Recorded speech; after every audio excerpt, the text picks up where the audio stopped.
Good afternoon. Can I welcome everybody to this afternoon's meeting of the Police and Crime Committee. Our main item of business this afternoon is our monthly question and answer session with the Mayor's Office for Policing and Crime and the Metropolitan Police Service. Please can you make sure that all your electronic devices are switched to silent, please, so we don't have any unneeded interruption.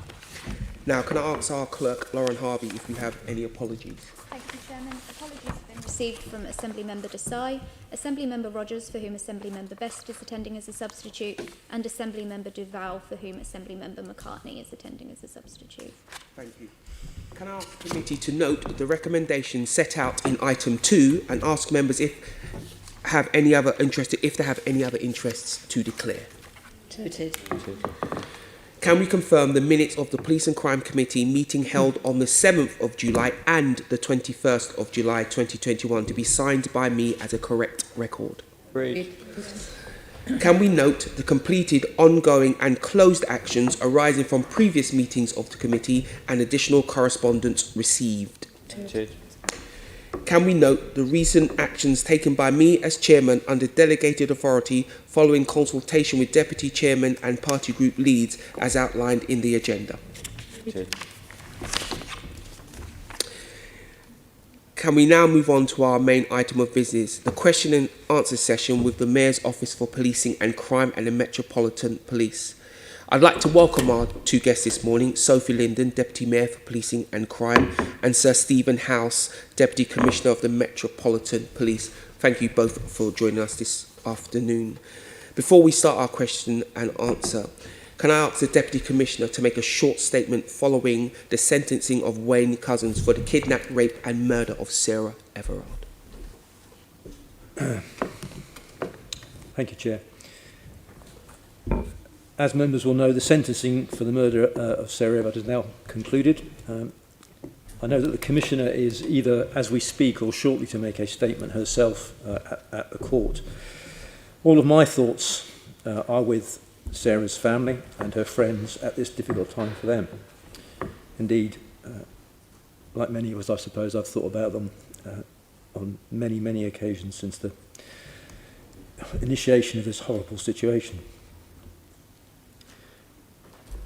In the Metropolitan Police Service, we will do all we can to continue to support Sarah's family, and I would pay tribute to them, their fortitude and their dignity throughout this. The actions of Sarah's murderers constitute a gross betrayal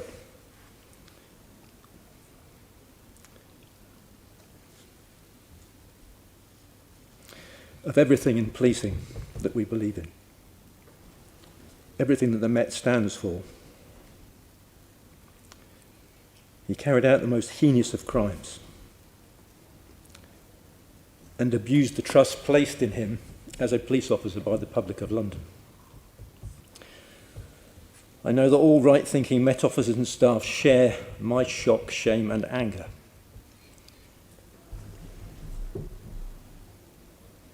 At the sickening actions of the man and what happened to Sarah.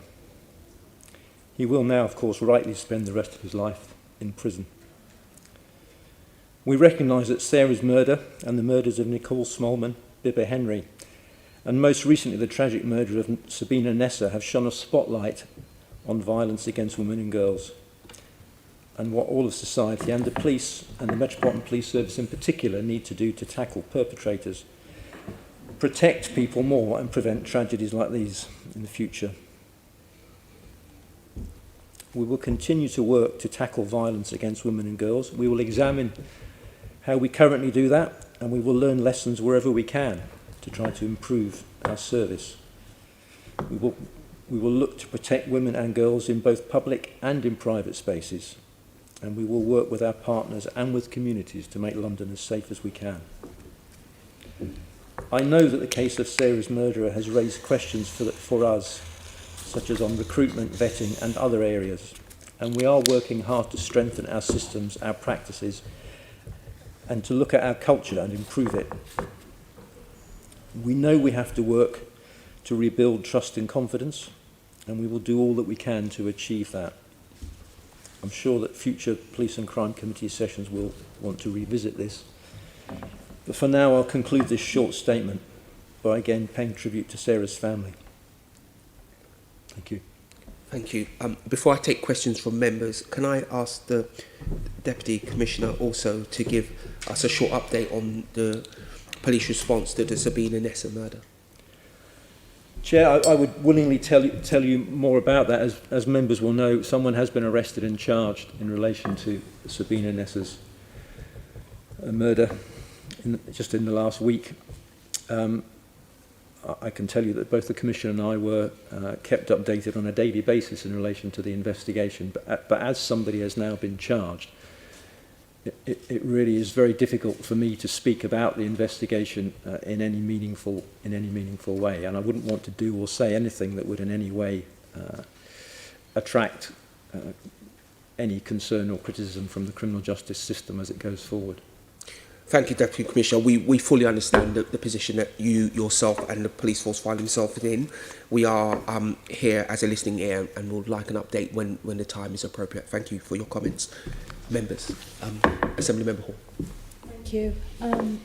Thank you, Deputy Commissioner. I'm sure everybody here feels for Sarah's family and the devastation they feel. I also feel for the police family. I know how close, in general, police officers are. I know how this must be absolutely devastating for all of you. Thank God it's a one-off in this respect for something as bad as this to happen. And thank God for it. And I hope people don't start causing more angst against police officers, because at the moment police officers also need support to make us all safer. So I send my regards to the police family, as well, of course, to Sarah's family. One thing, though, that I have picked up that I feel I have to ask you, I have heard, it may not be correct, I've heard on the radio this morning that his local nickname was the Rapist. Now, anybody hearing that would think, well, why on earth was he given that nickname by his colleagues? Do you have any information on that? Can you give us any? No. I'm not aware of that. I hadn't even heard it today, to be honest. But I'm not aware of that. But well, I can assure you that the investigation internally into all of this will dig out every single detail of the individual, the time he spent in the Metropolitan Police Service and in his previous police service in another force area as well, because we need to learn lessons about this, and if we have to learn from this man, then we, and the way he's operated, then that's what we'll do.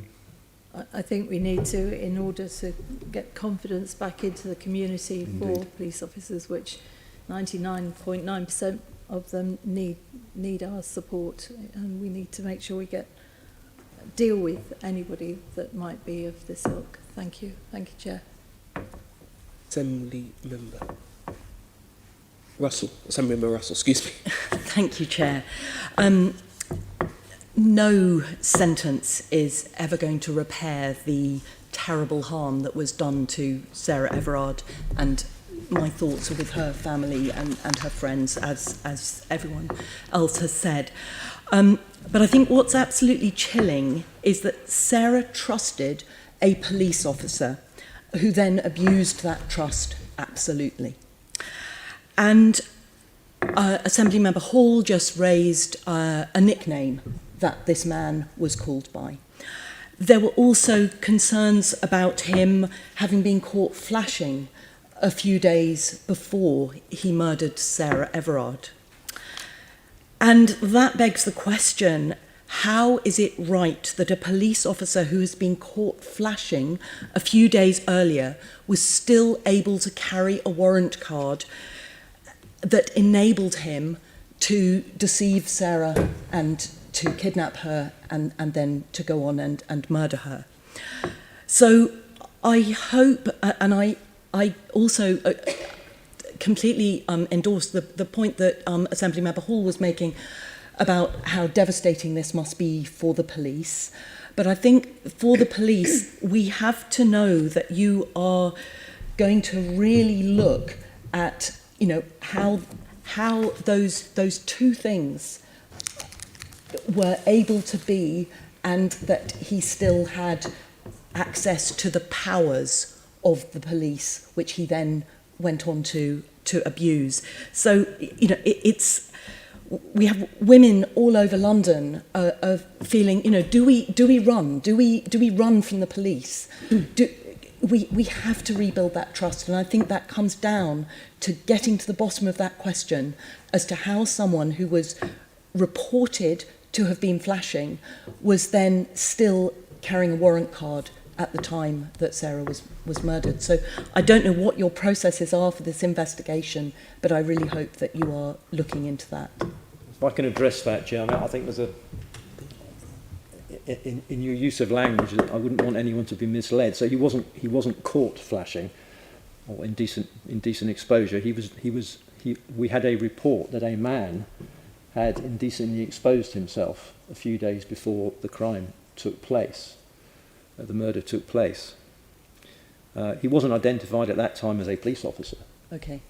He was off duty, and he exposed himself in a commercial setting, and it was reported to the police, to the Metropolitan Police Service, and we responded, and that case was under investigation when he carried out the abduction, rape and murder of Sarah. I don't want to say any more than that about it, and I'm sorry that I'm not here to be obstructive, but that is being investigated by the Independent Office of Police Conduct. Quite rightly, we referred ourselves to them. So they are looking at our investigation of that indecent exposure, and they are looking at the time scales that it took us to carry out that investigation, and they will report in due course. And if there are things we need to learn there, we will do. But I would, and I'm sure people in this room understand this, we will have tens of thousands of reports of indecent exposure across London every year. This was one of them. We responded to it, and it was being investigated. But there was no way that we did not know. The Metropolitan Police Service did not know that this was a police officer when the exposure took place. We would have found out in due course, but unfortunately, he carried out his acts before we could find that out. Did though have that nickname as well, so that there were other things that might cause one to well, as I say, pause and think. I'm not aware of that. So I wasn't involved in the. I didn't run the Gold Group into the investigation of the homicide. I was kept aware of it, and frankly, I can remember the time when I got the phone call to tell me that our suspicion was this was a serving Metropolitan Police officer who carried out this kidnapping. At the time, we didn't know it was a murder because at that time we hadn't discovered Sarah's body. But I didn't know all the detail, and it's not appropriate for everybody in the organisation, even senior people, to know all the details of these investigations as they go on, because frankly, these things need to be kept tight and fast. And I, you know, it's no consolation to anyone, but the judge has complimented officers involved in the investigation about the speed and the professionalism about which it was carried out. And that part of that is that not everybody gets to know everything about these things. I think it is fundamental, though. This issue is fundamental to rebuilding that trust. I couldn't agree more. I'm not trying to in any way, but by saying I'm not aware, I'm not trying in any way to diminish that. If that is the case, then it speaks to a problem that we acknowledge exists. We have many actions underway and did before the murder of Sarah, to look at the culture inside the organisation, to talk to our women officers and staff, to understand their concerns in the workplace. I mean, I can go into that in more detail if you want now, Chair, or I can do it later. But we'll cover that. We'll cover that later in the separate session. Are you finished, Assembly? Thank you. Assembly Member Pidgeon? Very much. We're all horrified by the details that have emerged over the last 2 days about the final hours of Sarah Everard's life and this abuse of police authority by this officer. And what is the timescale for this internal investigation that you have mentioned today? And will it be looking at everything from recruitment, ongoing assessment, conduct in office, disciplinary action as well as culture, which you started to touch on in the Met Police, because there appears, though we don't know, to have been some warning signs. But, what are we doing? What's the timescale for this to make sure we get the change we need? Okay. So for clarity, the Independent Office of Police Conduct are carrying out the investigation into the indecent exposure. So I literally couldn't tell you what their timescales will be. That's a matter for them, and I'm sure you can ask them, and they can respond to it. We've asked, so Her Majesty's Inspector of Constabulary is carrying out, was already planning to carry out an inspection into counter-corruption in the Metropolitan Police Service. And we've asked him specifically, in fact I wrote to him specifically, it's Matt Parr, the Inspector for London, to look at, with particular emphasis, to look at our vetting processes, to see what they made of our vetting processes. And again, I can talk a little bit more detail about vetting if that's what the committee want. In terms of other things we're looking at, we are Helen Ball, Assistant Commissioner Helen Ball, is leading a large piece of work on our professional standards. We are carrying out a lot of work, myself personally, with the Network of Women, which is a women-run and organised group within the Metropolitan Police Service, led by Detective Chief Superintendent Tara McGovern, which has held a huge number of activities to listen to women within the organisation, both officers and staff, to listen to their concerns. I meet with Tara very regularly, probably once every 2 weeks, to talk about the findings. I am the lead within the Met Police for He for She, which some of you may know is a UN, so a global initiative to challenge men to step forward and work with women in the workplace and elsewhere to deal with issues that are concerning them, holding them back in their careers, holding them back, putting them in fear. So we do a great deal of work on that. We have hundreds of advocates who are men across the organisation working with Network of Women to challenge behaviours of other men inside the organisation. We're determined that the good work that's already been carried out in the Met, and I know it's good work because we carry out an annual staff survey, and one of the interesting figures that has changed in recent years in that is that women in the organisation, both officers and staff, felt less included than men, felt less of a stake in the organisation than men. That has now changed, and women in the organisation feel more of a stake in the organisation than their male counterparts do. That's not to say the survey is all good news in relation to women in the organisation, and we know there are still too many occasions when they either feel excluded, diminished, microaggressions, or indeed they fear for themselves in terms of the way they are treated by people inside this organisation. That's completely unacceptable as far as I'm concerned, as far as the Commissioner is concerned, as far as the senior leadership in the Met is concerned. And we are working hard with Network of Women and other groups to identify why that happens and to deal with it. We're trying, as you well know, because I've spoken about it in the past, to increase the number of women in the organisation, to retain women in the organisation, to advance women in the organisation to positions of influence, so we have role models, into positions of specialism, so that there are no parts of the Met where it's a no-go area for women, as it were. And we are trying with everything that we know to advance the causes of women. But frankly, I'm here today. I'm happy to listen to any observations, any suggestions from people here as to what more that we could do. But I believe we are doing a lot, and I'm absolutely certain that we're genuine about trying to improve things. Lots of different streams of work. There isn't one overarching internal investigation, as you referred to in one of your statements earlier. We have our violence against women and girls strategy, which looks at what we talk about is mainly that looking externally. at lessons from this particular case and then other cases recently, which I have raised previously with the Mayor. Right. What is there going to be a work stream of recommendations around vetting, ongoing assessment, so on, that you'll then be taking forward That that will all, case? it will all be pulled. It will all now that the court case has finished, and I'm not using that as an excuse. No, This work's been ongoing, right. but now the court case is finished, we can talk about this much more openly within the organisation, and that's what we will be doing. Okay, thank you. I'll leave it there. Any Member McCartney? Thank you. I want to raise some concerns that you may have heard about the language that the Met have used throughout this appalling case. Even yesterday, after the sentencing,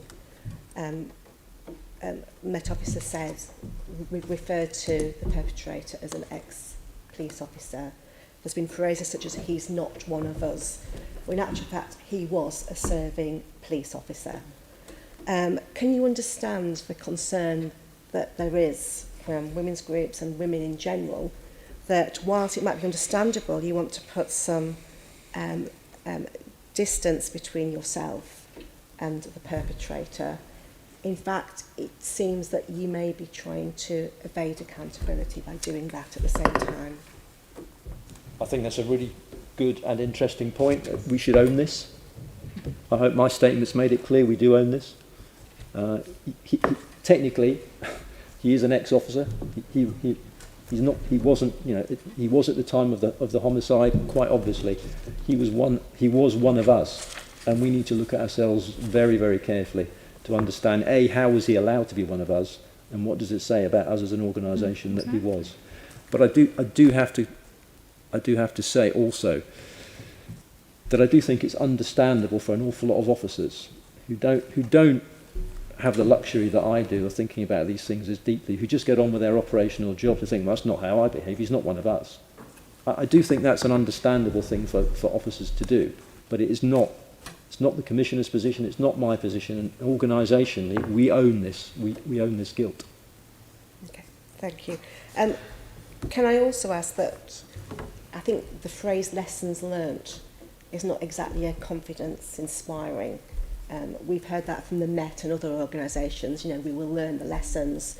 London's Victims Commissioner has put out a statement, and she has said, we must see clear, decisive and tangible action from the Metropolitan Police to begin building back the trust and confidence which has understandably been lost.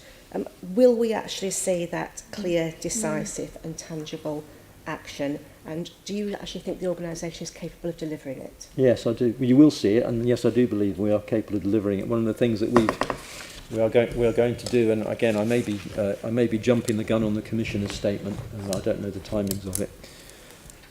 As we sit here, we are acutely conscious that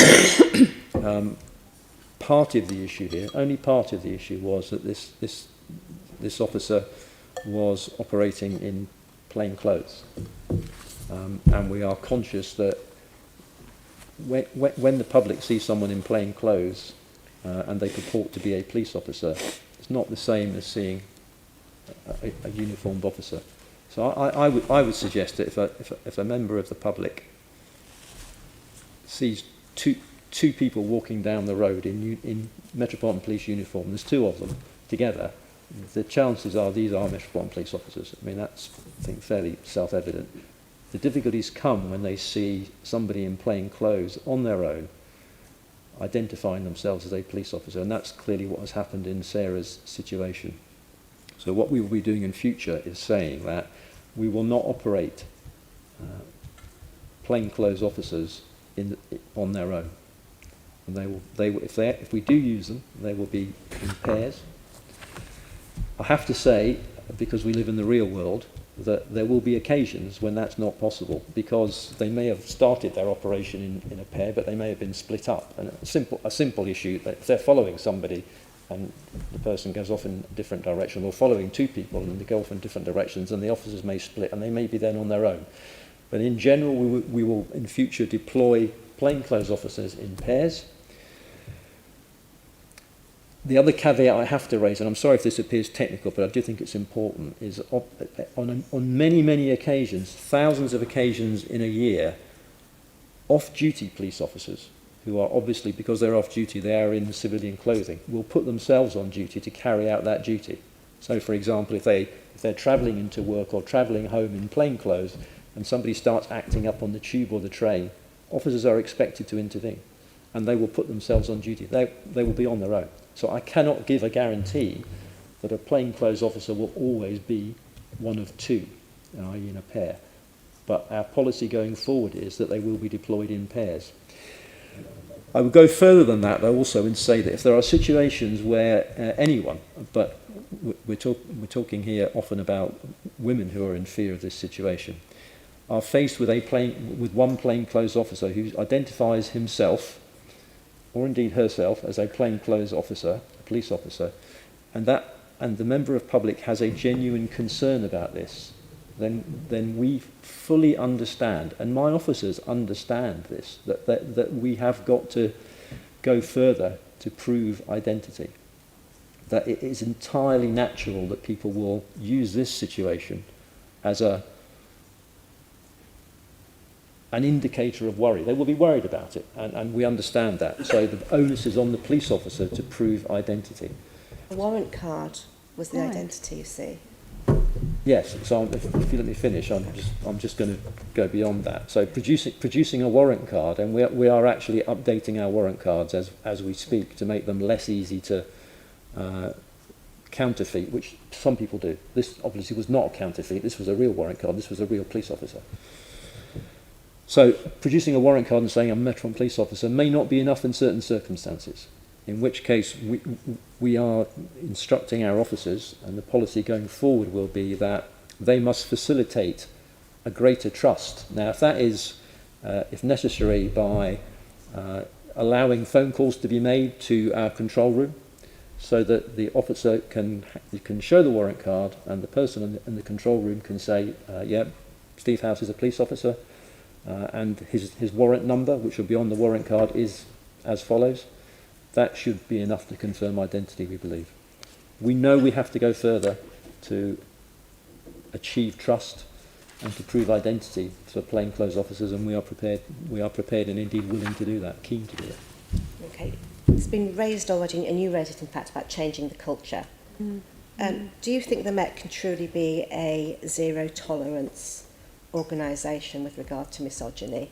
You've dealt with, you mentioned the case earlier on about where officers shared photographs of crime scene.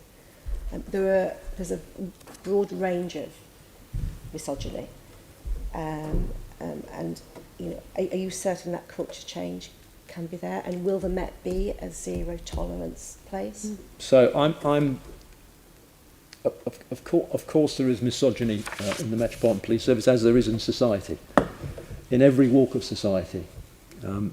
People in many walks of society abuse their trust and abuse their position of power. Policing is not different from that. I believe we are a zero-tolerance organisation in that respect. That doesn't mean to say that it doesn't exist.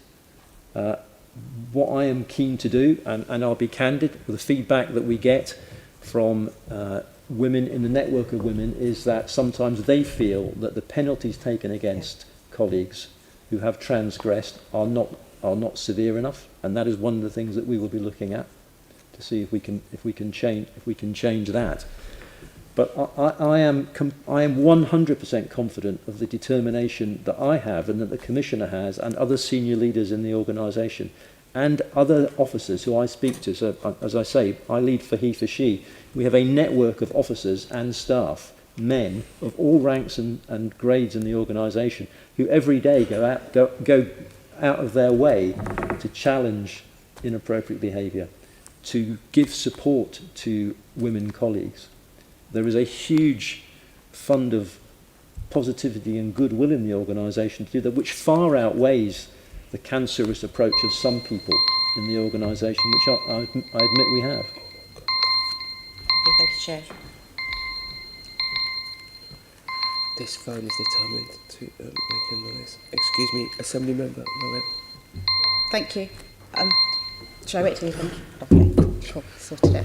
Thank you, Sir Steve. I just wanted to perhaps flip the point that Assembly Member McCartney was making about misogyny. You've talked about it in terms of your workforce and how it is obviously prevalent. And I suppose the nature of the police force is such that overturning any kind of cultural issues like you have tried to do in the past around institutional racism will be equally challenging. I think from many Londoners' perspectives, particularly women and girls, what steps are being taken to make sure that, you know, to be blunt, when a woman comes forward and reports something relatively low level, that it is investigated? Because I think one of the criticisms of this, but also of other murders of women in the last year or so, is that red flags were not noticed, and red flags were not followed up. Cases were opened and closed. When somebody reports a stalker to the police, they are harassed on the way home. 1.5% of rapes being convicted. It doesn't feel credible, I think, to the women of London, what you have said. And I think they will need to see, as Assemblymember McCartney has said, many more tangible steps and changes, not just about culture, but about practice as well. And I do think that comes back to things like the Commissioner being quite resistant to the idea of recording misogyny when or having that as a category when people report crimes and being able to record that. I feel like this is a moment where it's an opportunity to rectify that. I just wonder what your thoughts are on that. That's a wide-ranging question. So just to be clear, I mean, it's nothing to be proud of and it's something to be ashamed of, but the rape conviction rate is 4% in London, which is what it is nationally. We are not different from any other police force in England and Wales in relation to our poor performance on rape detections. Yesterday I was at a meeting of all of the chief constables in England and Wales and Northern Ireland, and we were given a presentation by the Director of Public Prosecution, which made it quite clear that this is not a police issue alone. This is a criminal justice issue in relation to rape investigations, and indeed to sexual assault on women in general, and indeed to domestic abuse. The detection rates are far too low. The detection rate for domestic abuse is struggling in the low teens.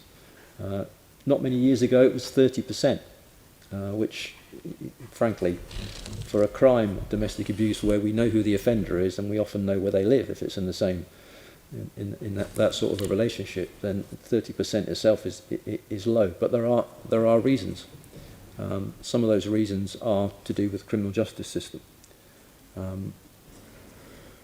We are looking at what gets in the way of rape, and we rape investigations and convictions, and we know we've had many conversations in this forum about the use of digital forensics technology, and we've carried out some work into this, and we've carried out some deep dives into the issue of the mobile phone, which we know plays a crucial part now in most investigations, quite frankly, and particularly rape investigations where it's not a stranger attack. And precious few, as you will know, thankfully, precious few rape percentages are stranger attacks in London. The vast majority of people who know each other. And we are working hard, and we just agreed a couple of weeks ago to put another £13 million of the Mayor's budget to us into forensics and digital forensics to try to speed up our access to phones. But the issue with the phones, which slows things down, the reason I'm saying this is we know the reason. One of the big reasons for the poor conviction rate and detection rate on rape is attrition. It takes so long. It's 18 months to get to court and get a conviction, and people bow out quite understandably within that timescale. They've had enough. One of the reasons it's such a long time is because if we seize the offender's phone or the suspect's phone, it can take us days, weeks, months to crack the phone code and get into the phone.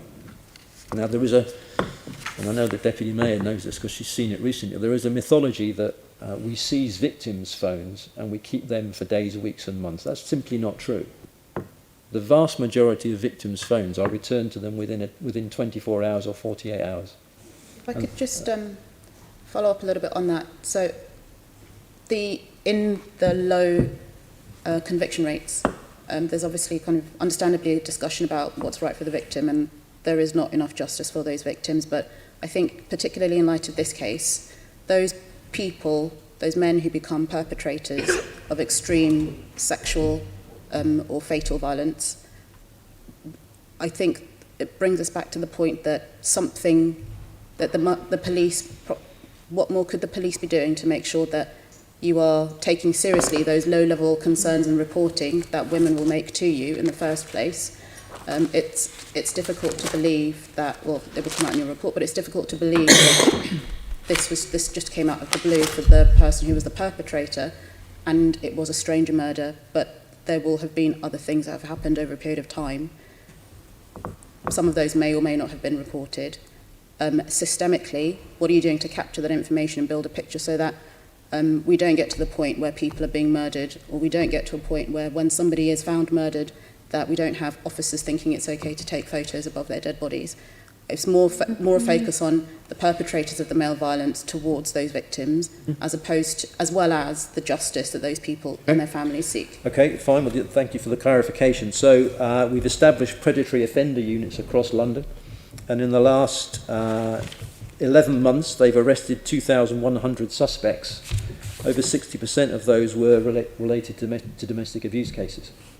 So our position is, without in any way diminishing our requirement and our duty to support and protect victims, I have a very strong view that we don't stop domestic abuse in London by supporting victims. Our job is to catch the offenders.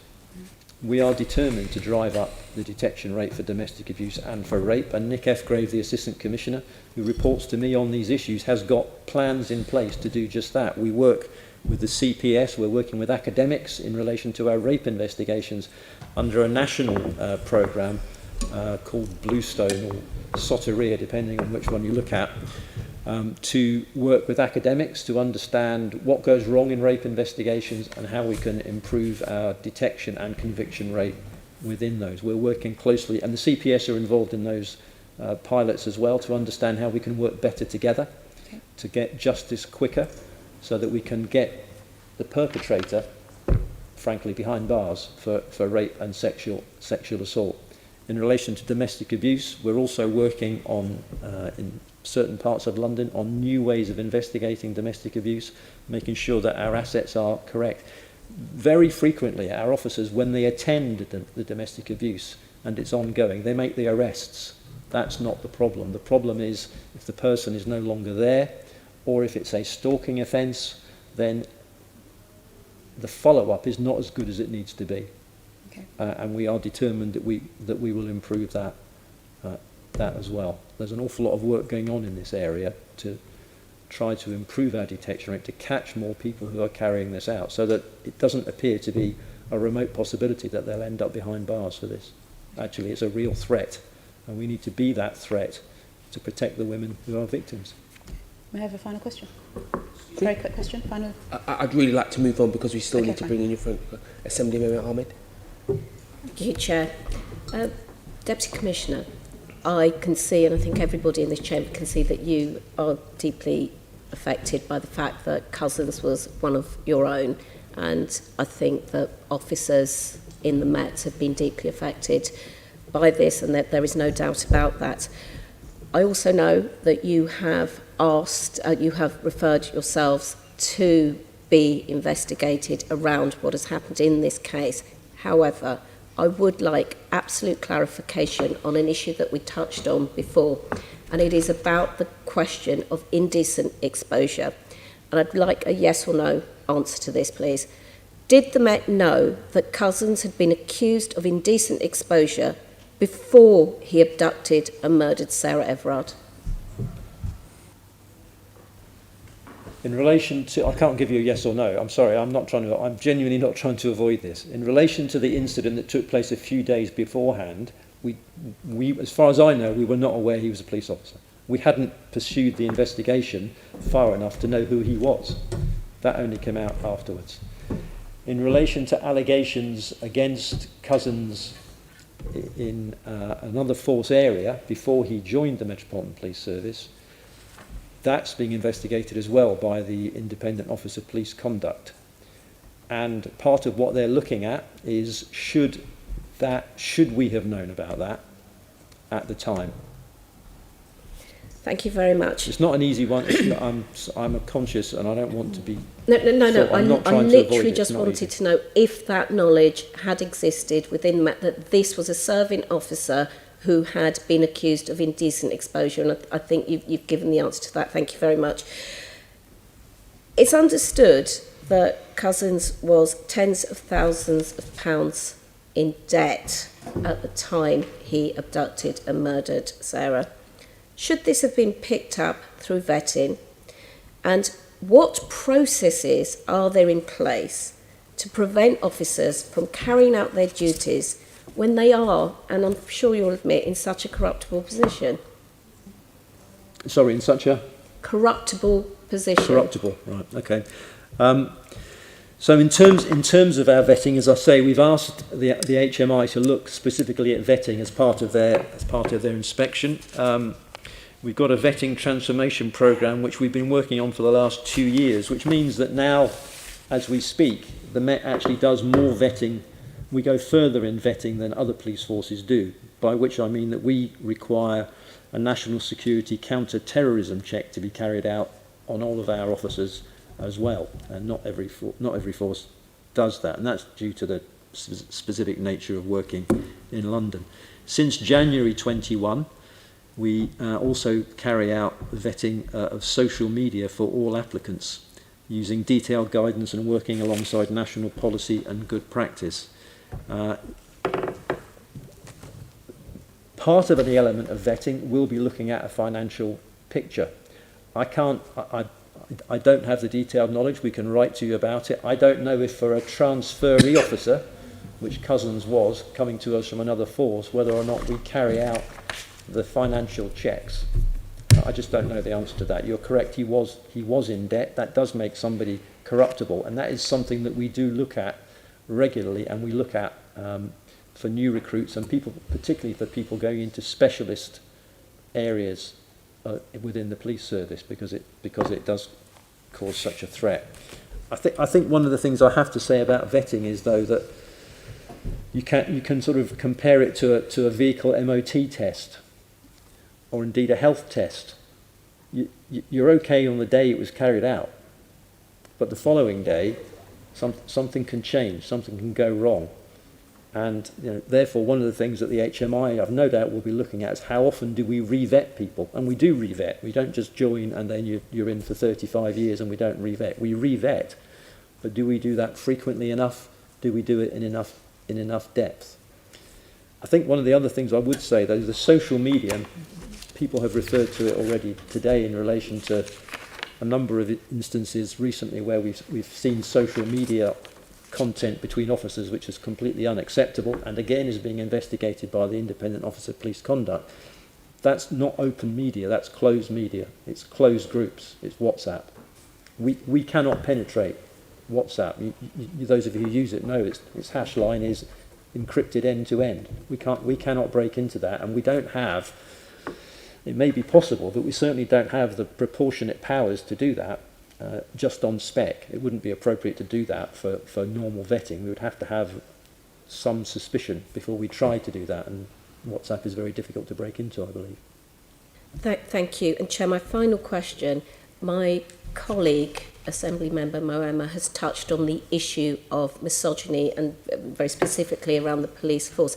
And this is a question for both Deputy Mayor Linden and you, Deputy Commissioner House. Misogyny, by its very definition, is the hatred of women. Between the murders of both Sarah Everard and Sabina Nessa in those 6 months, we're told that at least 77 women across the country have been killed by men. As a mother, a woman, and the mother of 2 daughters, I want to know that my daughters and all women across the country are safe, and that this now needs some kind of statutory intervention. Is it not time that you both backed the call for misogyny to become a hate crime? Deputy Mayor, perhaps you could answer that first. Yeah, certainly. And I mean, we've been really clear all along, myself and the Mayor, that as the HMIC FRS report recently said, that there is an epidemic of violence against women and girls, and we've got, along with the Met, and well across the country, along with the Metropolitan Police and our partners, a huge job of work to do to make sure women and girls are safer, whether that's from prevention all the way through to the much more higher end violence that women are experiencing. In terms of misogyny as a hate crime, we've been really clear, and we've put our submission into the Law Commission, and we support that, because we don't think that across the piece there should be any sort of hierarchy of hate crime around those protected characteristics. Thank you. Deputy Commissioner. So, as we know, we're waiting for the Law Commission to conclude its review of hate crime legislation and make its recommendations for reform. They are considering whether sex / gender should be added alongside other characteristics that are covered by law, and they should report next month, is what we're told. I personally have no... I would be perfectly happy to have gender included in that. I think, and I don't want to go into the detail, I've got a very detailed and very complicated response here from someone in the Home Office who's overseeing this work, and they are saying that, if I just read you, the Law Commission isn't looking at such an option, which is specifically if misogyny could be made a hate crime. What they are looking at is, can gender or sex be added as a specific characteristic covered by the law? It's only 2 paragraphs, but it's pretty technical, and frankly it lost me a little bit.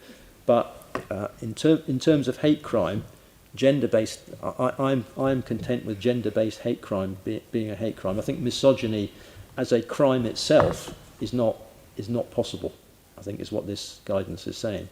But hate crime based on gender, as it is on race, disability, etc., I see that as a sensible step forward. Thank you, panel. Thank you, Chair. Member Devenish. Deputy Mayor, do you have a message of reassurance for Londoners, and particularly women and girls, today? I think the biggest message, the most important message, well, there's a number of messages for today. First is, as we've all talked about, is the message of support and absolute heartfelt sympathy to the family and the loved ones of Sarah Everard, because, like everybody else, I've been deeply moved and moved by what's happened and what's come out during the course of the sentencing hearing.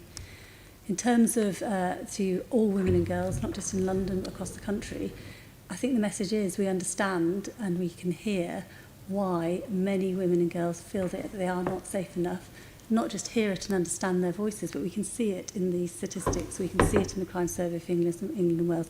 We know that there is just far too much violence, whether that's from sexual harassment, domestic abuse, rape and murder. 118 women were killed by men last year, and that's just shocking. I mean, I know everybody's shocked by that, and it's not a, I'm not taking a position that anyone else would take, that it's absolutely shocking. And the message is that we are determined, absolutely determined, alongside the Metropolitan Police and our partners, to put everything in place to make women and girls safer in London, as well as learn the lessons and action flowing from the lessons that will, and what's been looked at in terms of some of the things that have gone wrong within not just the Met but within policing around that has led to Wayne Couzens as a serving police officer carrying out such a horrific act. Thank you, Chair. Thank you. Thank you both for your answers on that. This is a subject that we will definitely return to. You can see the level of feeling amongst the members. The Deputy Commissioner proposed what sounds to me like a fairly radical change in policing for at least undercover officers, which I think demonstrates the level of activity inside the force, but we will always push for more. So thank you for your comments. We'll now move on to our normal business. I'll take the first question, as is our tradition. This is focused on the Deputy Commissioner for the minute. What has been the biggest challenge for the Met when policing recent protests in London? What has gone well, and where is improvement needed? Thank you, Chair. I think I would say the biggest challenge is there are many, but one of them for me, which is simply the wear and tear on the organisation, on officers, and the abstraction from their proper duties that policing the demonstrations entails. We've seen tens of thousands of officers' days. They should have been patrolling and responding to crimes. They should have been visible on the streets of London. They should have been providing safety and security and reassurance to the public in London, and they haven't been. And for me, that's the biggest the biggest issue. What has gone well? I believe the Met has continued to show why it is the leading force in the world in terms of policing protest. The struggle is always is to balance the rights of the protester with the rights of everyone else who isn't protesting, to go about their daily lives without too much inconvenience. The courts, I think, seem to be saying that a certain level of inconvenience is acceptable. I'm not going to go against the courts. I'm not sure every Londoner feels that way. But I think that's the biggest challenge for us. It's an ongoing challenge and one we take very, very seriously. I think the difficulties are the obvious. And I've spoken about this before in this venue, and I apologise for repeating myself, but just because a protest is peaceful does not mean it is lawful. And that's a difficult concept for people to take on board. Many of the protests we've dealt with, some, not all, but many, have been relatively peaceful. It doesn't mean to say that they have been lawful. Unfortunately, we've also seen some very, very violent protests by certain groups, and we've seen far too many officers injured as a result of those protests. But this is not a day for the Met to be claiming credit for too much, frankly. But I do think the officers who carry out these who work on these demonstrations deserve a huge amount of credit and praise from Londoners for doing what they do in a professional manner, allowing the protest to go ahead in a lawful manner, but dealing appropriately when people break the law and inconvenience the city to the extremes that has been seen in the last couple of years. I think you're right. It leads me on to my second question, really, is what lessons have been learnt by the Met following the debriefs from the most recent protests. For instance, when this large table was constructed, there was a lot of umming and ahhing as to if it was lawful, why is it there, why hadn't it been stopped. I know there's big questions around how the Met uses any intelligence they have before the protests, because obviously some groups will come out and say we're going to protest, others will spring it on you. So what lessons have you learnt from that debrief, and in particular so that the public have some confidence? Because much of the conversation that I've had with people has been that the police have, in their words, been too soft and allowed demonstrations that may have been started lawfully become unlawful and not intervene, hence the talk about the big table.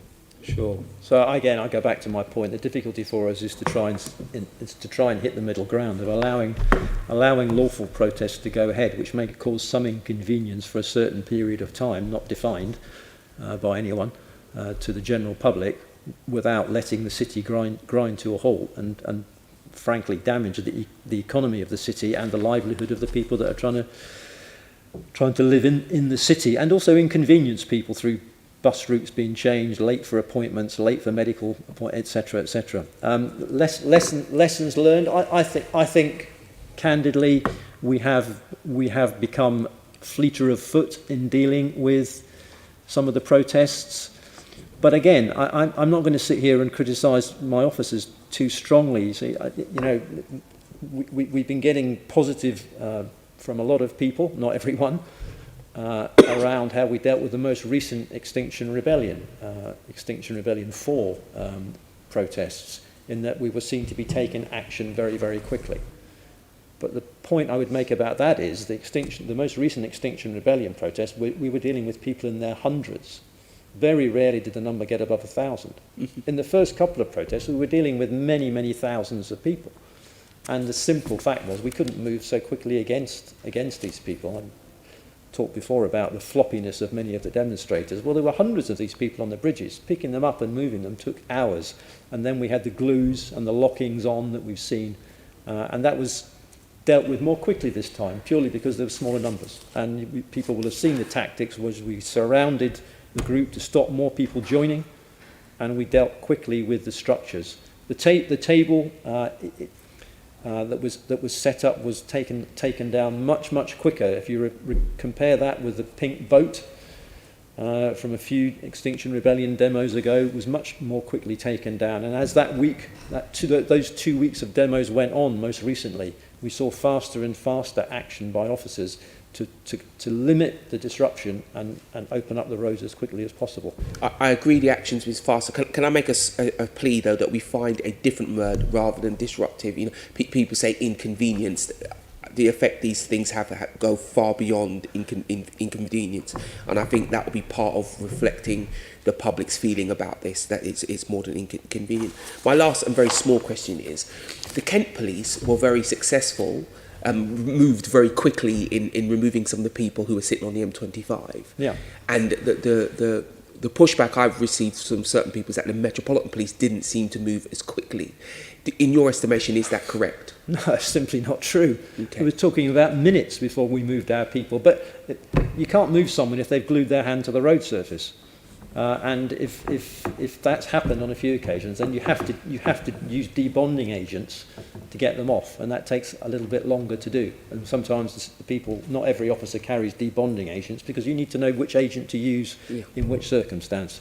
But again, I'm sorry, but I think our officers acted incredibly quickly. And don't forget, we were the coordinating force for all 6 of the police forces around the M25 who were involved in this, and this ongoing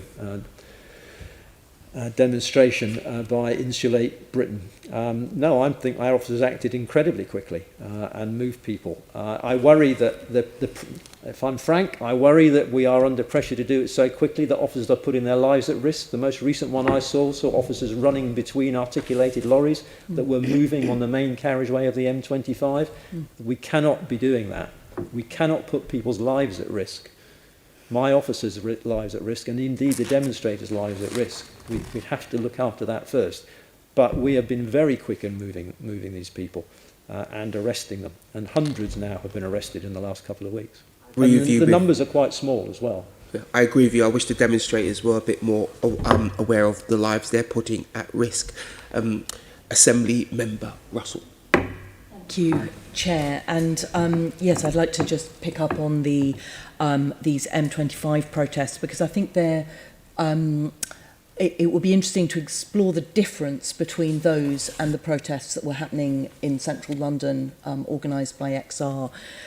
These protests on the motorway, it's terrifying. It's a really risky, dangerous environment to be protesting in. It's like the protest that happened on the DLR trains when people previously had glued themselves to DLR trains. I think protesting in that kind of environment where you are putting people's lives at risk, your own lives, the police's life, and also lives, I mean, on the case of the motorway, you've got non-professional drivers driving at great speed on a motorway, and how they might react to encountering a protest is frankly terrifying. So I just wanted to just to sort of find out if you see a difference between those protests that happen in a in that, you know, in that situation where they're going to be putting officers' lives at risk and their own lives and members of the public at risk, and the kind of protest which is more of a kind of creative outreach protest that, yes, is disruptive, and I'm sure it's annoying, and I'm sure it's, you know, it's hard work for police officers to police, but it is part of a you know, we live in a democracy where peaceful protest is allowed. No, sorry, that's not correct. That's the point I keep having to make. It's not about peaceful protest, it's about lawful protest. Okay, well, lawful protest should be enabled, but can we just establish that difference between those two types of location for protest? So one is inherently more dangerous. I would completely agree with you. Yeah. And I think what people are doing on the M25, they started off on the slip roads, which was bad enough, but we've now moved on to the main carriageways of the M25, which is absolute lunacy, and we completely condemn. And I accept that XR and others, I've not heard it called creative outreach before, but and it's not a phrase I would adopt necessarily. I completely accept these are almost exclusively down to the odd individual, non-violent. But they are still, if they were lawful protests, we wouldn't be having this discussion. then you know, they are not lawful protests. They go beyond. Now, the court has made some judgments recently to say that people are entitled to block the carriageway for a certain period of time, and they are entitled to disrupt for a certain period of time. And that places an incredible burden on our officers and my senior officers who are in charge of these to make their minds up, right, how long is enough? And it's very, very challenging for them to do that. And they have to answer to that in court.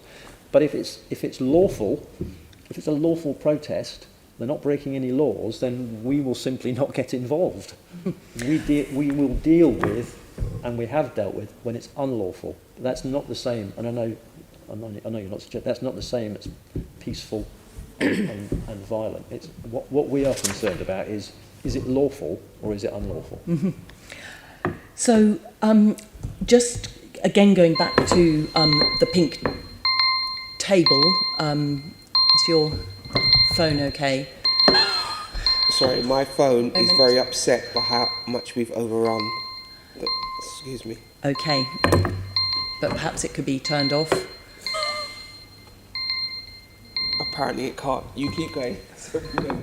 Thank you, Chair.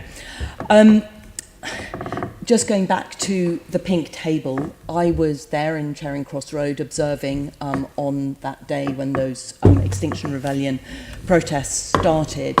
And until the police had provided had completely encircled the pink table. That was a blue table. It was a pink table at okay, the at the where 7 roads all come together in Covent Garden. Yep. Until the table was completely encircled, actually the disruption was not so much. People were able to walk, they were able to get to all the shops, the cafes, the restaurants, and so the disruption to people actually happened when it was completely encircled. And I just wonder whether you give any thought to the way that those policing choices are made, and to whether that can contribute to the disruption that is experienced by Londoners. So every operation will have a command suite in place at our command centre in Lambeth, and it will have a gold commander and it will have a silver commander, and they will be responsible for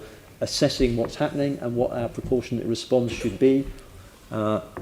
Is the protest lawful or unlawful? And almost without exception these days, they have a senior legal advisor with them from our Department of Legal Services, Directorate of Legal Services, who will give them advice on the latest court rulings on public order offences and on demonstrations and how we are policing them. And again, I will say that our command teams are second to none in their experience and in their guarding of the values that the police have, which includes the right to lawful protest. Mm-hmm. Each one will be different, and they will make an assessment on when they believe that the laws are now being broken. As I say, recent judgments seem to suggest that a certain level of disruption for a certain period of time is acceptable. Very difficult for a court to define that in hours, minutes, seconds, and sort of physical space area. You know, how far can that extend, and what is the level of disruption? But one of the things that we will also do to support our actions is we will take statements from people such as Transport for London, from local shopkeepers, and to back up our actions so that we have evidence of disruption, mm-hmm. sometimes severe disruption, and officers will act on the basis of their judgments on the day. I'm not going to second guess them here. Yep. And are you confident that the policing of recent protests and demonstrations, and I'm talking here about those XR protests, was proportionate? I am. I think I know the ones you're talking about. You're talking about the bamboo tripod that was tried to be erected in Cromwell Road and was taken down by officers, and also the bus that was dumped in the middle of not far from here, the bus in the middle of London Bridge. Yeah. There is some very worrying footage that was seen online. And it didn't worry me, I have to say. I saw it. I wasn't worried. Me. I was worried that the bus was there. It may not have worried you. It has worried an awful lot of constituents and people who went to join those protests because they they wanted to stand up and agree with the protesters. But it was beyond that, wasn't it? I mean, what we saw was people on top of the bus trying to lock themselves on top of the bus so that we couldn't move the bus, and officers decided that was just too far, and they tried to get on top of the bus and they were pushed back by the people on top of the bus. There is, I mean, we should allow people to make their complaints. I'm sure they will to the IOPC, but there was worrying footage that appeared to show people being beaten with batons on the top of the bus, and there have been people who have written to me who were extremely concerned about that episode. But presumably that will be going through a process of review. The other question that I wanted to ask about was the risk assessments that the Met carry out when planning the policing for these demonstrations, and whether they can be published.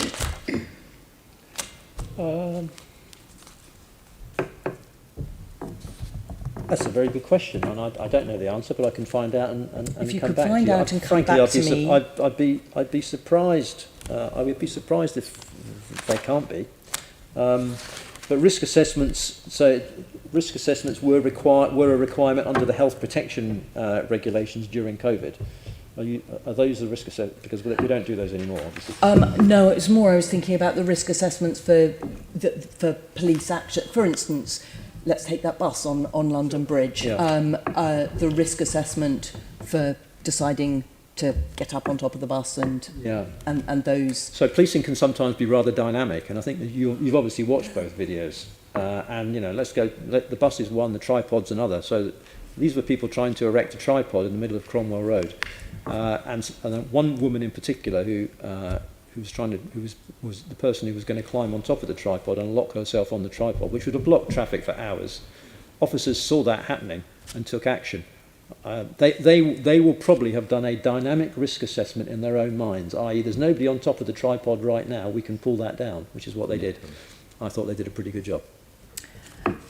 Again, I think people have been, will have written, I've seen witnesses, people who were walking past who were really shocked by the suddenness and the kind of the violence of the way that that the tripod was knocked over. But I'm sure they'll be writing in, and that can be dealt with separately. Thank you, Chair. Because remember, I just have to say, we all know that policing is very difficult, and responding to things that the police didn't know were going to happen, the tripod on the bus, would mean a dynamic response, I think is the term the Deputy Commissioner used. I thought the police did the right thing, because had those people been able to glue themselves to the top of the bus, would have been in a whole other level of pain for them and wider London. I think, Chair, the tripod was a different situation, and we were lucky that no one was hurt. I need to disagree, because a tripod would have led to the same situation, massive disruption. And again, I don't think disruption is a strong enough word for potentially hundreds of thousands of Londoners. So I think we're in roughly the same situation. Assembly Member Hall. Thank you. Quite frankly, Deputy Commissioner, whether it's a table or a boat, the public are sick to death of this disruption. With the amount of devastation financially that COVID has caused, this is causing even more problems for all our businesses. We're trying to get London done, or whatever the Mayor's latest thing is, but we are trying to get London back on its feet. Can you tell me, though, Commissioner, when these people glue themselves together, obviously when they glue themselves stupidly to the road, you have to get them off in order to keep the traffic going. But when they choose to glue themselves together, are you duty bound to unglue them? Can you not leave them glued to each other and then let them sort out how they're going to unglue themselves? So when they glue themselves, they'll glue themselves to a building. Glass is one of the favourites, and that has to be debonded at some. I mean, if we want to arrest them, then which we do. Then what about when they do to? Because they've started doing it to each other now, haven't they? Okay, well that's not that, in my experience, not that common. When they join themselves to each other, they do it with lock-ons. So you'll see they have the metal tubes, and they've got two people will have one hand in each end of the metal tube.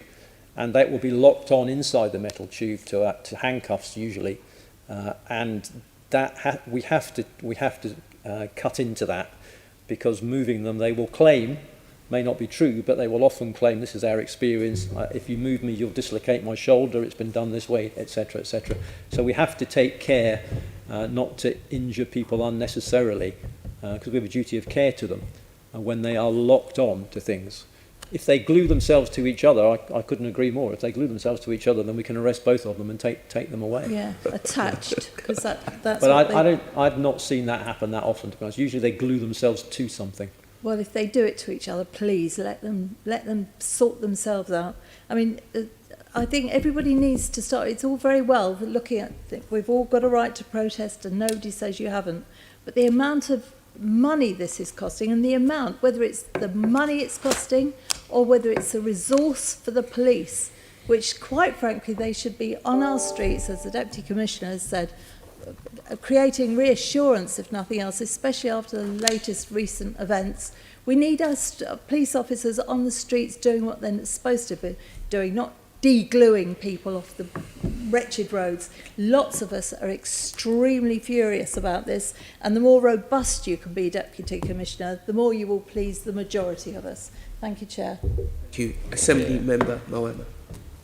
I'll be very brief. Thinking less about specifically XR and just generally. Obviously, and this is a question for both of you, we have the spending review coming up, and kind of from briefings we understand that police officers, when they are policing protests, whether it's big sessions in central London or small community-based protests, we had anti-vaxxers decide to set up camp in a park, and that took weeks and lots of police time and upset the community as well.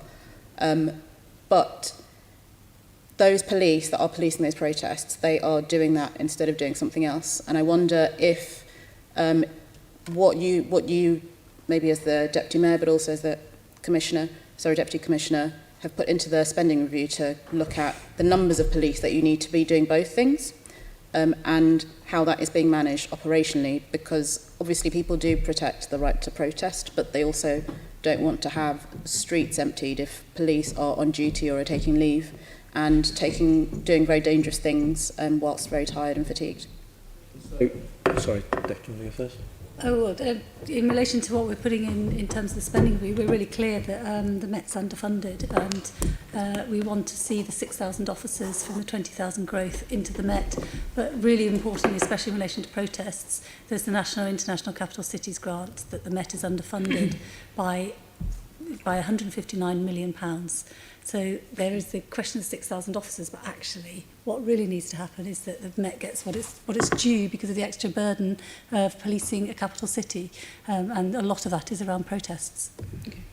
So I was going to mention the National International Capital City Fund myself. It's £159 million that we are owed. That's an independent assessment by Sir Richard Mottram, was carried out, and the Home Office agreed with it, but we still haven't got the money. And that's every year for the last few years that we haven't had the full funding for that fund.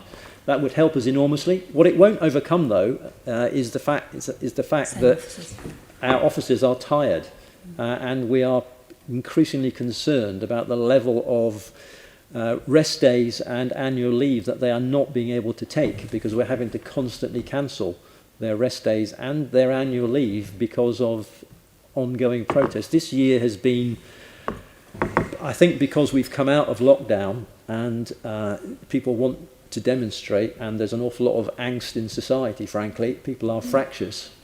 We are seeing a huge commitment from officers on demonstrations and protests, which is testing the organisation and, yes, taking officers away. You put it perfectly. If they're doing that, they're not doing what they should be doing, which is either patrolling local areas, investigating crimes, sometimes low-level crimes such as a low-level domestic dispute or low-level harassment, which could lead to something else, because that's investigated by local officers, and it's local officers that are being pulled away, or they're not responding to calls because it's response officers that are being pulled away.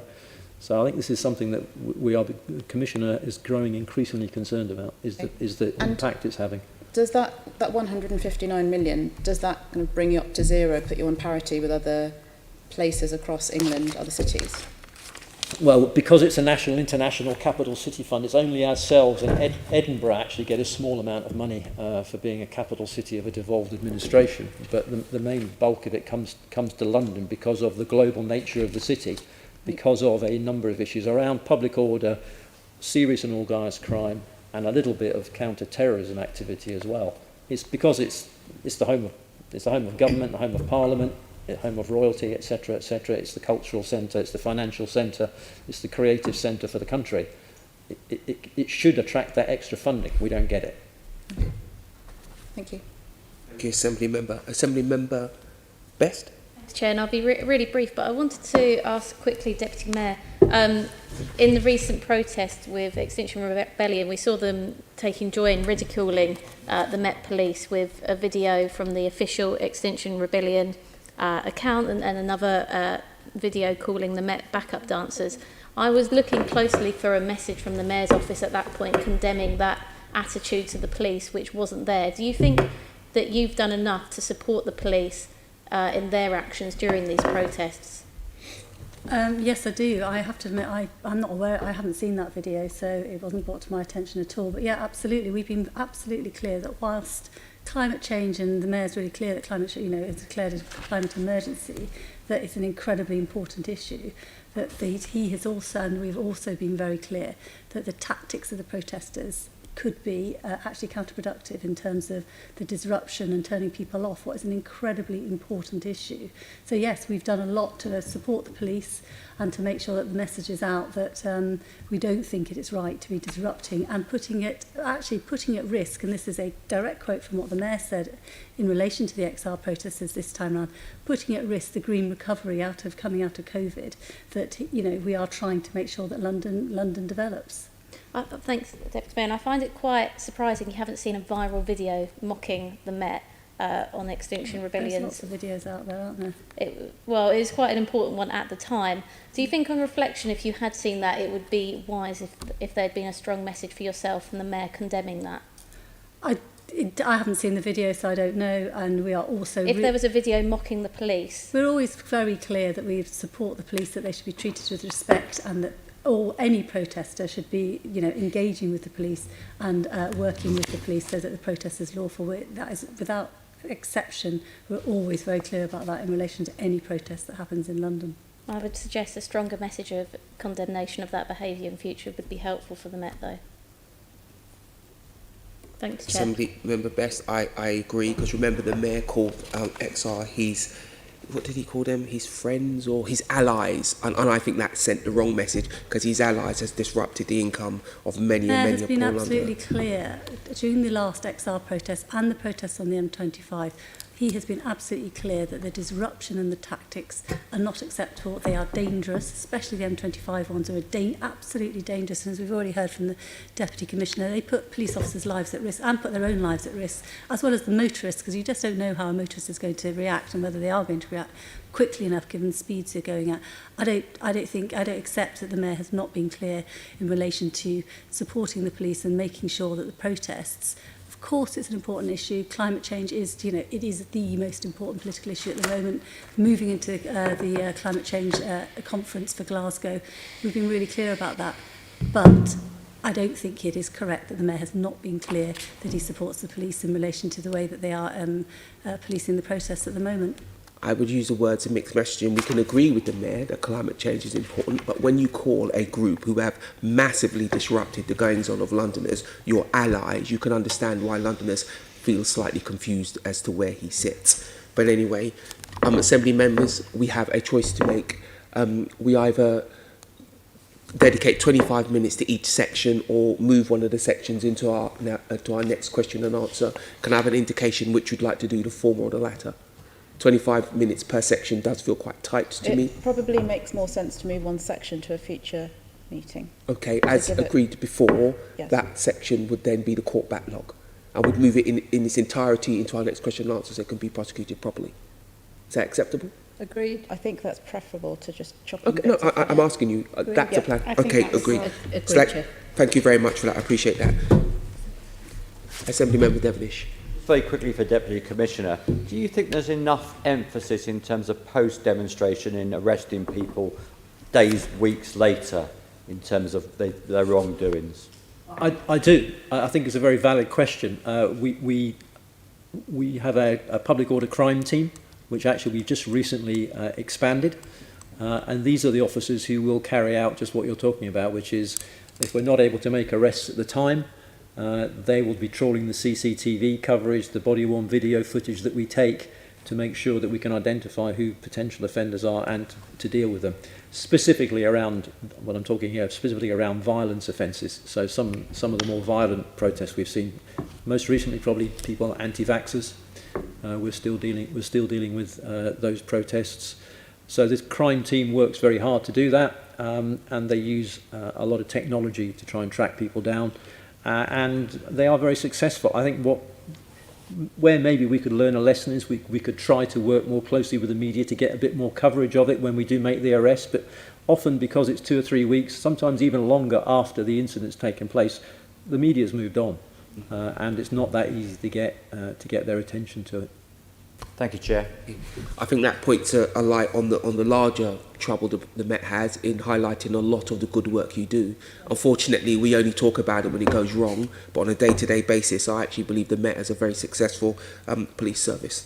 But I digress. Assembly Member Devonish. Fine, thank you. No, short term. Oh, sorry, fraud. We've moved on to fraud. Yes. Apologies. Deputy Commissioner, what level of demand is fraud placing on the Met, and how has this changed over the last few years? I understand latest figures show that over half of crime is now fraud.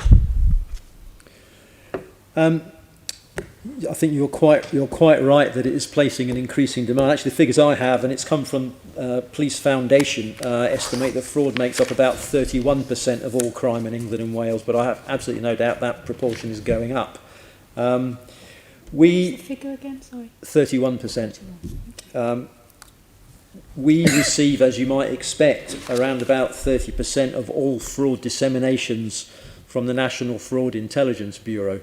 In other words, they cover the whole of England and Wales, and we're getting 30% of everything that they pass on to police forces comes to us. So we see a significant amount. In terms of your specific answer, in financial year 1920, we had 54,000 reports passed to us by Action Fraud. Last year it was 72,000, so a significant increase. And in terms of the National Fraud Intelligence Bureau, equally we see high numbers. Let me just find the figures. So in 1920.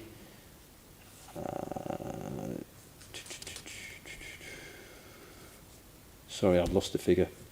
Let me just go back. So yes, 54,000 in 1920, 72,000 in 2021. So that looks to me like almost a 50% increase in one financial year. COVID may have an impact on that, of course, because it covers the COVID years, but it's a significant impact for us. We've currently got around about 350 officers and staff in our economic crime units who look at the more serious end of fraud. The lower end of fraud is dealt with at a local level on BCU, but it's a growing demand upon us. Hence our focus really on fraud, and the police service in England and Wales' focus really is to try to deal with fraud through as much as possible through prevention. And we have a very effective cyber protect and prevent team who spend a great deal of effort communicating with public, particularly vulnerable public, often with the elderly, who are preyed upon by fraudsters in many cases, to try to educate them about how they can protect themselves from fraud. They work with the industry, obviously, and the messages that go out are, the banks will say very clearly, we will never ask you for your personal details and your PIN number over the phone. Our messages are often to try and reinforce that to the public so that they don't fall victim of fraud in the first place. How many are in the cyber team? You gave the 350 figure. How many in the cyber team? Good question. I don't know how many are in the protect it. The figure isn't here. I can write to you if you wish, or... Yeah, please. I guess my question is really, if you've got 350 only out of a 32, what is it now, 33,000 force, and we can argue whether it's a third or a half a crime, it doesn't seem very proportionate. Do you think you've got enough resources specifically on fraud to fully investigate and detect? So I don't think we've got enough resources to police London, hence why we want more. In terms of the proportion we have with fraud, as has been made very clear over recent years, the Commissioner's priority is to reduce violent crime, and that's what we're achieving. Violent crime across a number of measures is down in London, year upon year upon year, as a matter of fact. Don't you define fraud when you've got, particularly, to use a stereotype, an older person who's at home during COVID? You know, this is, I won't say it's as bad as getting hit over the head, but it's pretty, you know, I've had many cases with constituents who are very emotionally distressed in terms of this. So, you know, I'm not sure I agree quite with your analogy in that. Well, I apologise. I'm not trying to diminish the impact of fraud on people. All I'm saying is our priority is violence, and to reduce violence and detect violent offenders. And but are you prepared to go away and reflect on the whole issue of fraud? Because clearly it does seem to be, and I have said this to the Commissioner before as well, and this is the old cliche, I know, that you're running basically an analogue police service during a digital age.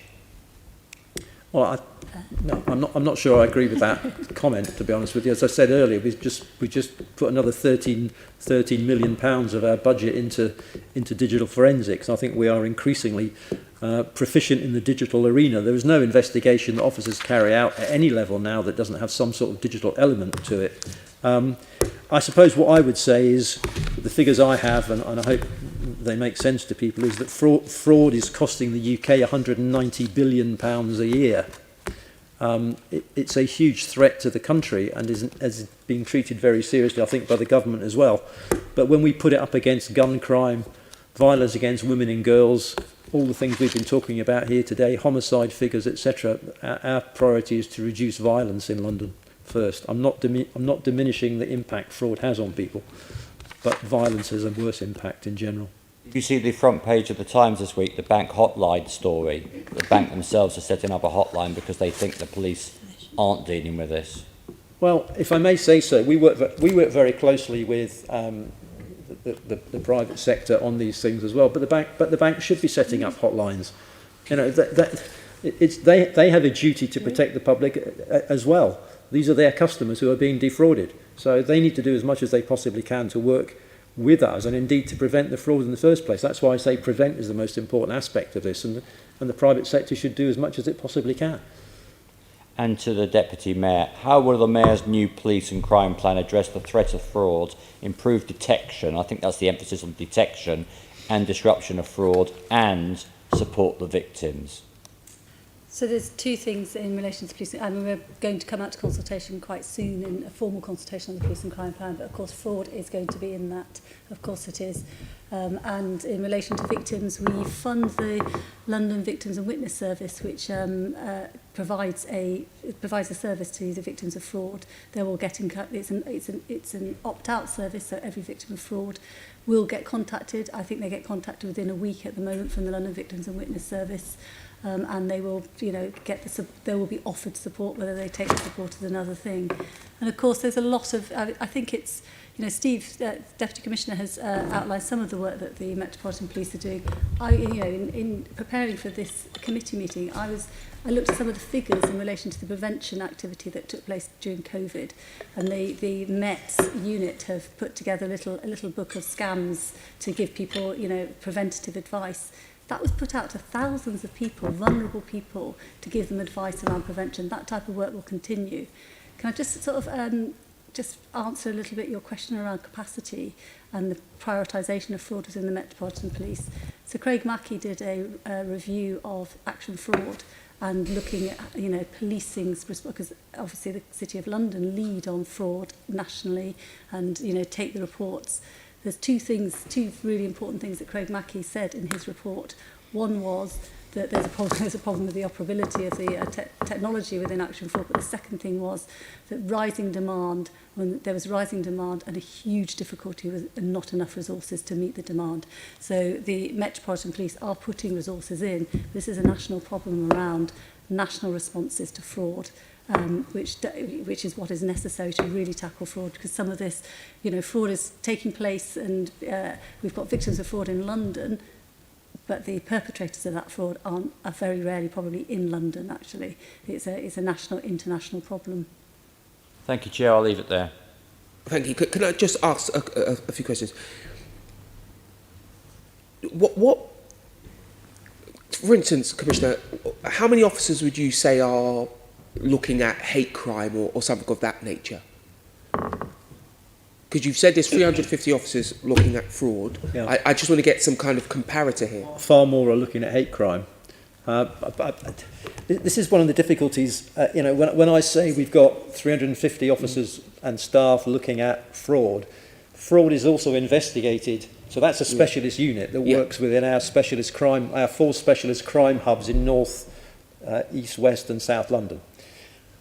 Fraud is also investigated by detective constables on the 12 basic command units across the whole of the city, and is also investigated by response teams, and indeed safer neighbourhood teams will carry a workload on minor fraud cases. So the fact that there's 350 in the specialist team is not the whole effort that we put into fraud.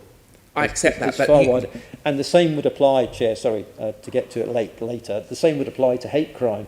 We have officers across the Met working in the public protection teams who work on hate crime, but it's also being investigated by response teams on a daily basis. But there will be I haven't got the exact numbers, but we will have more people doing hate crime than we have doing fraud.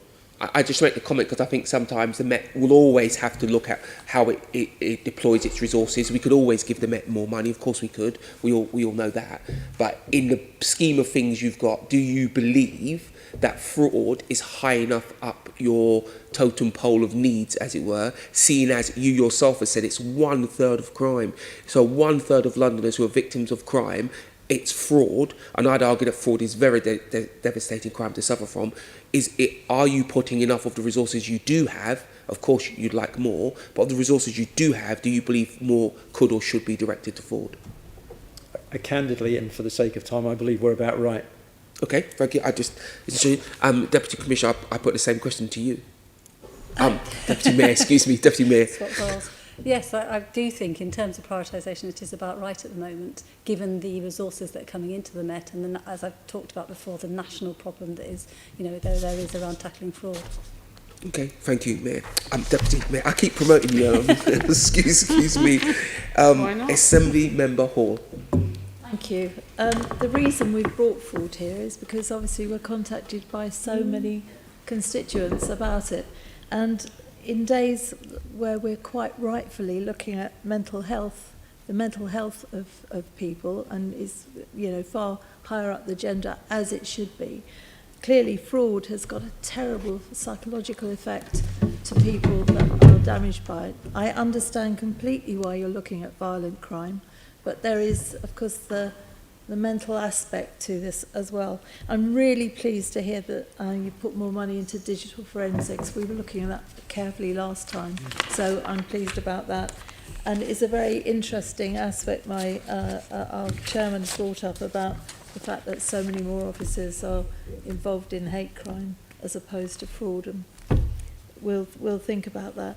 The NPCC has said that policing has not evolved sufficiently to tackle this modern crime threat, and as a result, and you'll know this, public confidence is low.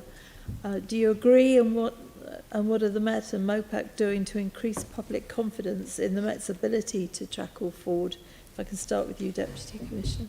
Of course, yeah. I think what I've failed to do in this is what the Deputy Mayor was starting to do, which is to talk about our prevention activity on this, because that really is the most important aspect in dealing with fraud as we see it, and that's not least because so much of the fraud is carried out by people who aren't even in this country, and therefore it becomes extremely difficult to get at them. So, and I will come back to you on the numbers of officers we have in this unit. But the cybercrime prevention unit during COVID put together short videos on social media that covered specific COVID-19 scams, and we know that there were a lot of those going on. And just one of those videos got over 100,000 viewings in a single day. So I put that out there as an example of the work that people are trying to do in the Met in terms of prevention, keeping people safe, keeping people alert. We put out we send out letters to the vulnerable groups, so we tend to try to target. If you look at the elderly as a particularly vulnerable group, we don't use social media with the elderly so much. We send letters, or indeed we do door-to-door deliveries of letters using volunteers, our own volunteer staff, to go and hand in letters and talk to people. So throughout lockdown, we distributed 51,000 copies of a booklet and leaflets on cyber fraud and cybercrime, which we handed to vulnerable people across London.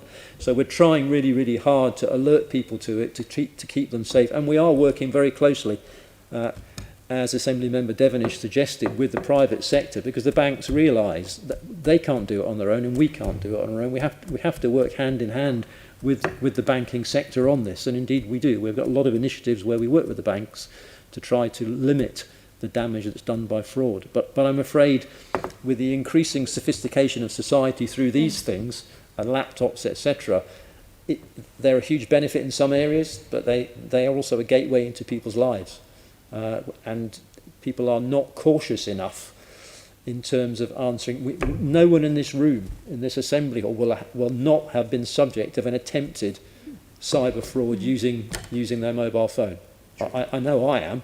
I regularly get phishing emails, and we have to be alert enough to say, no, actually, I don't think that I've got a delivery due and I owe £3.49 on it, and I'm not going to give you my bank details so you can take it out. And it's that sort of thing that is catching people out. The vast bulk are relatively low-level, simplistic things, which if we can alert people to, we can prevent the crimes. Yeah, I mean, obviously you are interested in public confidence, as are we. Have you done any research on whether the more you tell people, the more they're concerned about? So, I mean, this isn't a criticism. It's a no. Do we know? Because sometimes if you alert people to things, they're more anxious than they were before. But at least you've told them. I think with the fraud prevention, it's better to have people alert to it and try and arm themselves than keep them in ignorance, and then they will inevitably, because of the volume, they will become a victim of it. If they're not alert to it. It's difficult, isn't it? Because it then can not confidence if you're making people aware of things. I think particularly for the elderly, if they feel that they're even in their own homes, they're not safe from criminality. I think that can be a very, very worrying thing. We also, and I haven't mentioned it, we also still deal with a very old-fashioned kind of fraud, which is the rogue trader side, which you've all seen on TV. People coming along, looking at your roof and going, that's going to cost you £15,000, I'll take you to the bank. And we still track those people down and prosecute them. Okay, thank you. Do you want to add anything to that, Deputy Mayor? I think it's an important thing around the prevention, and I think actually private sector companies and the banks and the companies do have a really important role to play here. And actually setting up a hotline and things like that is part of taking responsibility and corporate responsibility around that. I know I've been a victim of fraud, and when I've tried to phone up my bank or whoever it was that was, I just gave up because I couldn't get through because it takes so long. So there is actually responsibility across the piece, of course, around detection, which is the policing, but there's a right across the piece. This is for everybody to work together on this, and prevention is incredibly important. And Mopac owns is the umbrella organisation that owns the London Digital Security Centre, where we put out a lot of advice to small and medium-sized businesses about how they don't fall prey to fraud, because it's about individuals, but it's also small businesses that are falling prey to fraud, independent businesses that aren't not so savvy around the tech. They need the advice to do that as well, and the London Digital Security Centre is doing that. agree. I think the onus is on all of us to help look after people that are vulnerable in this respect. Assembly Member Hall, can I just come in? Yes, of course. Is there more that the Mayor's office could be doing around raising awareness? You have the TfL advertising suite. I ride the train very regularly. There's many a blank space. Couldn't we be putting out some information there? Do we have any kind of financial education hub on the Mayor's website? What else could the Mayor be doing to send this message? Certainly can look at what else we can be doing in relation in partnership with the Metropolitan Police in terms of their messages around fraud. We did put messages out during COVID because we were incredibly worried during COVID about the vulnerability of people at home, and we were getting reports in about sort of doorstep fraud. So we did put messages out at that, and I'm always keen to support any communications from the Met around fraud. I make this because the scale of this problem means it needs to be perennial. You need to always be doing this. And the Mayor surely can do some of this almost independently because it's different audiences, isn't it? And I ride the tube all the time. I see those blank spaces and I just feel like there could be public information here. And it just strikes me this is some of that information we could be I'm not sure I disseminating. see many blank spaces. There is a lot of public information out there, but I take your point, totally take your point around communications, and it is something we do, as I said, during COVID, and we will amplify messages from the Met. And with the London Digital Security Centre, it's putting out messages all the time and doing online training and doing training for small and medium-sized businesses. So yeah, it's part of that. We can see if there are any gaps in relation to what we should be doing. I think that'd be effective to look at an addition, something new. Assembly Member Hall. Okay, Deputy Commissioner, what recommendations from the HMIC FRS 2019 report on fraud are yet to be actioned by the Met? And what is the Met doing to implement these, and when do you expect them to come into effect? Chair, I have to confess you've caught me out on that question. I don't know the answer. I've got some material on what we're doing in relation to Craig Mackey's review into the way the system currently works, but I don't have in relation to the HMI. I can certainly write to you. We'll send you the question. And okay. You can put it in I writing. apologise. So I can. Fair enough. Do you want me to answer? Sorry. Have you got? Oh well. I've got the, congratulations. The last report, there were two new recommendations in the report. One was around MPS calls for service policy being aligned to the national guidance. That's been completed. And the second was around improving the information given to fraud victims.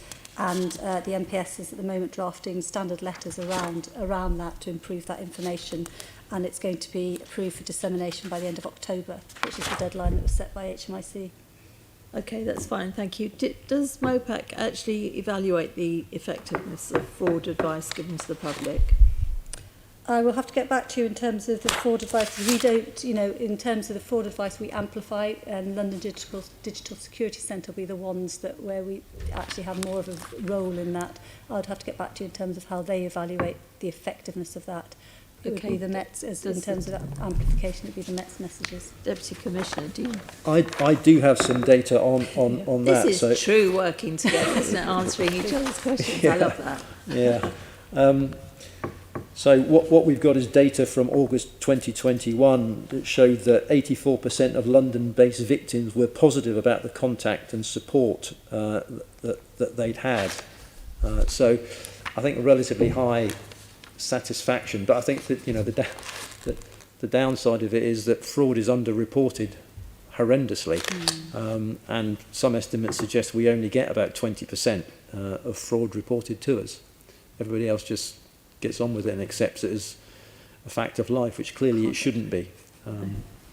Again, just to emphasise, so much of the fraud emanates from abroad through the internet that it's a real challenge for us to chase down the people. We're far more successful against in-person fraud in this country than we are on the cyber stuff. Okay, thank you very much. Thank you, Chair. Assembly Member Best. Thank you, Chair. I just wanted to start before I went into questions by, I think it's worth highlighting that suicide for young people and men under 50 is the biggest killer that we have, and the leading cause of suicide is financial hardship. So when we talk about violent crimes and the obvious risk that poses, when we talk about fraud, we're not talking about the upset of numbers on the screen disappearing. We are still talking about life as well in many instances. So the first question I wanted to ask, was around whether, and this is to both of you please, whether you had confidence in the service and support that Action Fraud provides. So Action Fraud has, I think, had a lot of criticism in recent times. I know that the City of London is currently working on developing a new technical solution that will improve Action Fraud's efficiency and effectiveness.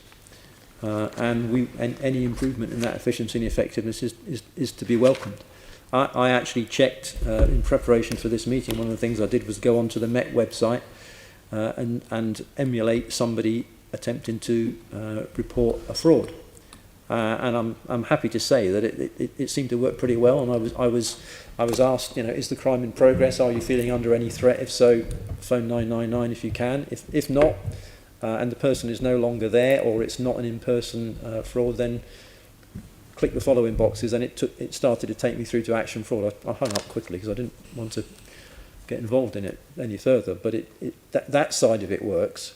I think what's being looked at is the action when it goes to Action Fraud, modernising and making that more efficient and effective, so that perhaps it gets more reports through, it deals with them quicker, and it then passes the information to the National Fraud Intelligence Bureau. They then carry out the assessment of the seriousness of the offence, and also, and this is coming back to the very good point that you made about the emotional damage, they look at two criteria. One, the seriousness of the offence in terms of monetary value, but they also look at the vulnerability of the victim, so that we would say that an elderly person on a limited budget losing a substantial portion of her pension funds or bank funds is as important as a medium-sized company losing £10,000. It's not just monetary value, it's also the impact on the victim themselves. That's assessed and then disseminated to the relevant police force. And if obviously for London, that would either be us or the City of London Police. And we then decide whether it's investigated at our specialist unit with the 350 odd officers, or whether if it's a more minor offence, it goes out to the local base command units and it's investigated either by CID there or by response teams. And I'd like to come to Deputy Mayor on that in a second, but I do want to come back on you said you'd like to see it improved and modernised. Now, I think actually the problem lies with the understanding of Action Fraud, which you've just outlined. I'm not sure that, really there's much of an issue there, even though if you look online, Action Fraud's got a 1-star Trustpilot review, which and 97% think it's bad or poor. So that doesn't scream that it's a good service. However, like you outlined, everything is recorded, everything is sent. It's about 40,000 reports a month, I believe, is sent to the NFIB. They get in contact with about 25,000 people per month, and about 4,000 of those are disseminated to the local forces. So, but actually, what people have an issue is not being called back. So, I think that in saying that let's modernise and improve Action Fraud, I think we can all realise that what people just want is a response back, and Action Fraud are never going to give you a response back. That's not their job. So is it really them that need to improve and modernise, or is it getting those responses further down the line? All I can go back to is I know there's been a lot of criticism of Action Fraud and the way they carry out their business in the last couple of years. Hence, Craig Mackey's being asked to review it by the City of London Police, who were concerned. I'm just saying, even if we improve and modernise, it won't. Just to point out, because I think this is what is lost outside of about the processes. Even improving and modernising Action Fraud will not get people to have a callback if they've been a victim of fraud. Well, so I think, forgive me if I'm misunderstanding, I assume that the thrust of your point is that the individual forces are not calling back and talking to people. I think that it's accepting that where the breakdown of communication lies, which I think is the main upset for the public, if you read through a lot of the Trustpilot reviews of Action Fraud, the main thrust of dissatisfaction is that people don't get a response. Right. And I think it's accepting that doesn't lie with Action Fraud, and all the modernising and improving won't solve that problem. Okay. I'm going to say I'll go away and look at what you're saying, and if I can come back to you in writing, I will do. Thank I'm you. not disagreeing with what you're. I'm not in a position to disagree with it. My understanding is that we do recontact victims, and we will tell them, you know, we don't think we can take this any further, but at least we get back to them, or we will tell them we're investigating it. You know, under the Victims Code, we should be doing that, and I will go away and see what our figures are on it. I haven't got them here. Thank you. Deputy Mayor, do you have confidence in the service of Action Fraud? There's, as Deputy Commissioner says, there are well-documented problems with Action Fraud, and that is why Sir Craig Mackey was brought in to review it. But one of the things, I mean, I've already said the two major aspects that came out of his report were around the operating system. There are still issues with the operating system. I think they're trying to procure a new operating system. The second thing being around rising demand and not enough capacity. But his report did say that Action Fraud and the National Fraud Intelligence Bureau does have the potential to serve policing well in the UK. Your particular questions around, is it serving the victims well? And that is in relation to callbacks and things like that, which the forces mostly do. I think mostly do, or do. They are the ones, the forces.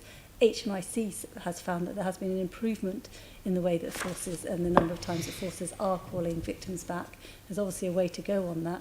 And then, of course, there's our own victim services that we've got to make sure that they are giving the proper support to victims through our London Victims and Witness Service. And at the moment, they are being called and contacted. I think within a week, they are contacted after the crime has been reported. Thank you. I think perhaps we're just getting the unlucky ones, because I will only ever get reports of people not being contacted. I think there's still a way to so, go. Everything's not rosy. HMIC was reporting improvements, not necessarily where everybody should be. Thank you. And just finally to me on this is, have the Met and Mopac been involved in the delivery of the recommendations in Sir Craig Mackey's 2020 report, as you've both? Yes, we have. I mean, it was a report back to City of London Police, but we've certainly spoken with City of London about this. We're very joined up with them on it. And could you, sorry. Yeah, and we, in terms of Mopac, Mopac officers engage with City of London Police regularly. I chaired we have the regional, it's the ROCTA, which is around a regional hub for threat assessments, and I chaired a meeting recently which will become a regular meeting, which is City of London, British Transport Police and the Metropolitan Police in relation to the threats over, serious and organised crime threats across London, and fraud is part of that. So we are absolutely working together. Are you aware of what progress has been made so far? Is it at the moment just meetings and discussions, or? I don't know in terms of the point by point progress. I mean, I just want to come back to the issue. I don't want people to have the impression that we don't call victims back. I mean, I'm just looking. We have, when cases are passed to us, we have an initial investigation unit, and it is their role to get back to the people who have reported the crime to Action Fraud, and it's been through NFIB and come to us.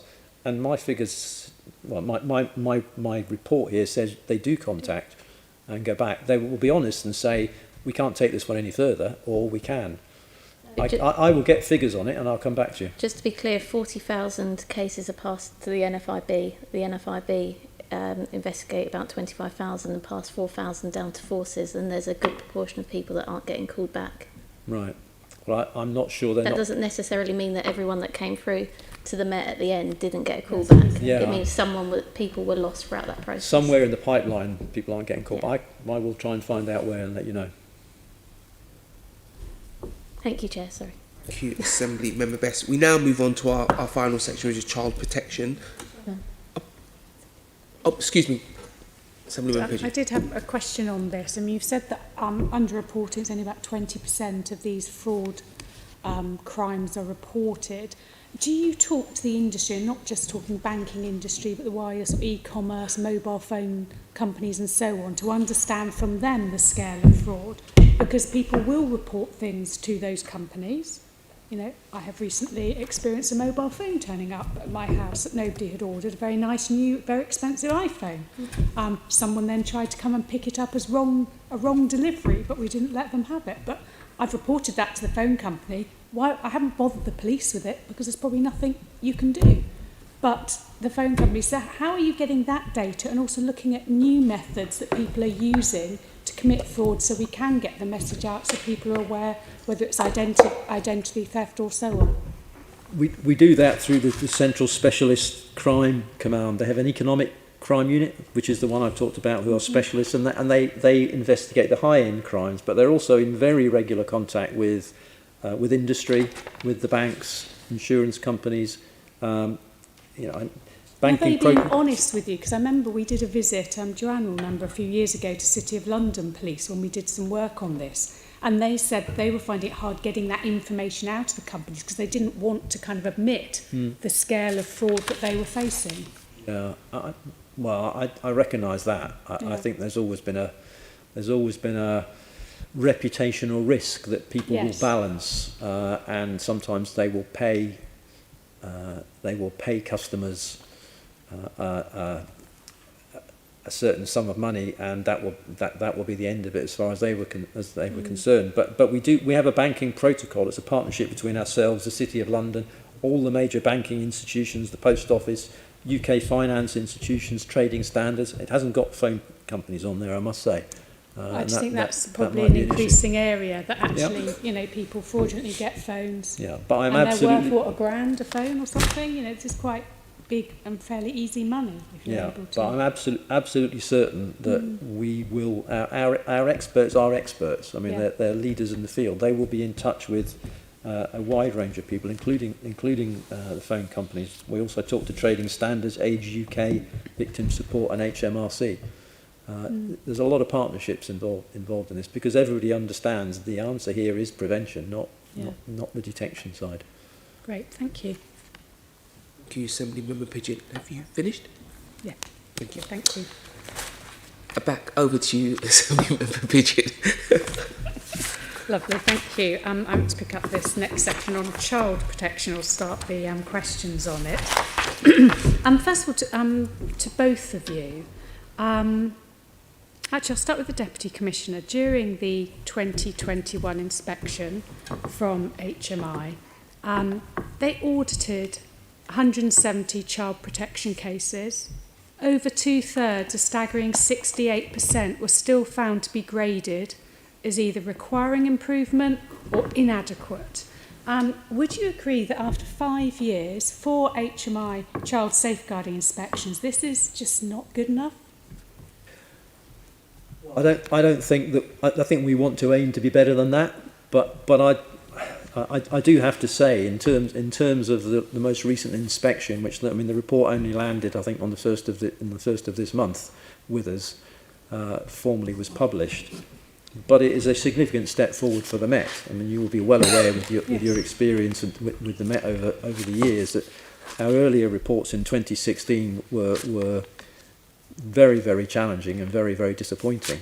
And I think year on year we've improved, but I think we've seen a real step change this year, and the HMI's acknowledged that. I mean, of course, an HMI inspection looks at a wide range of issues on child protection and has found areas where we still have much to do, but it's also found an awful lot of areas where things are strong. It talks about strong leadership. I think that goes down to people like Assistant Commissioner Nick Fgrave, who's put in place a real improvement plan and is pursuing that improvement plan.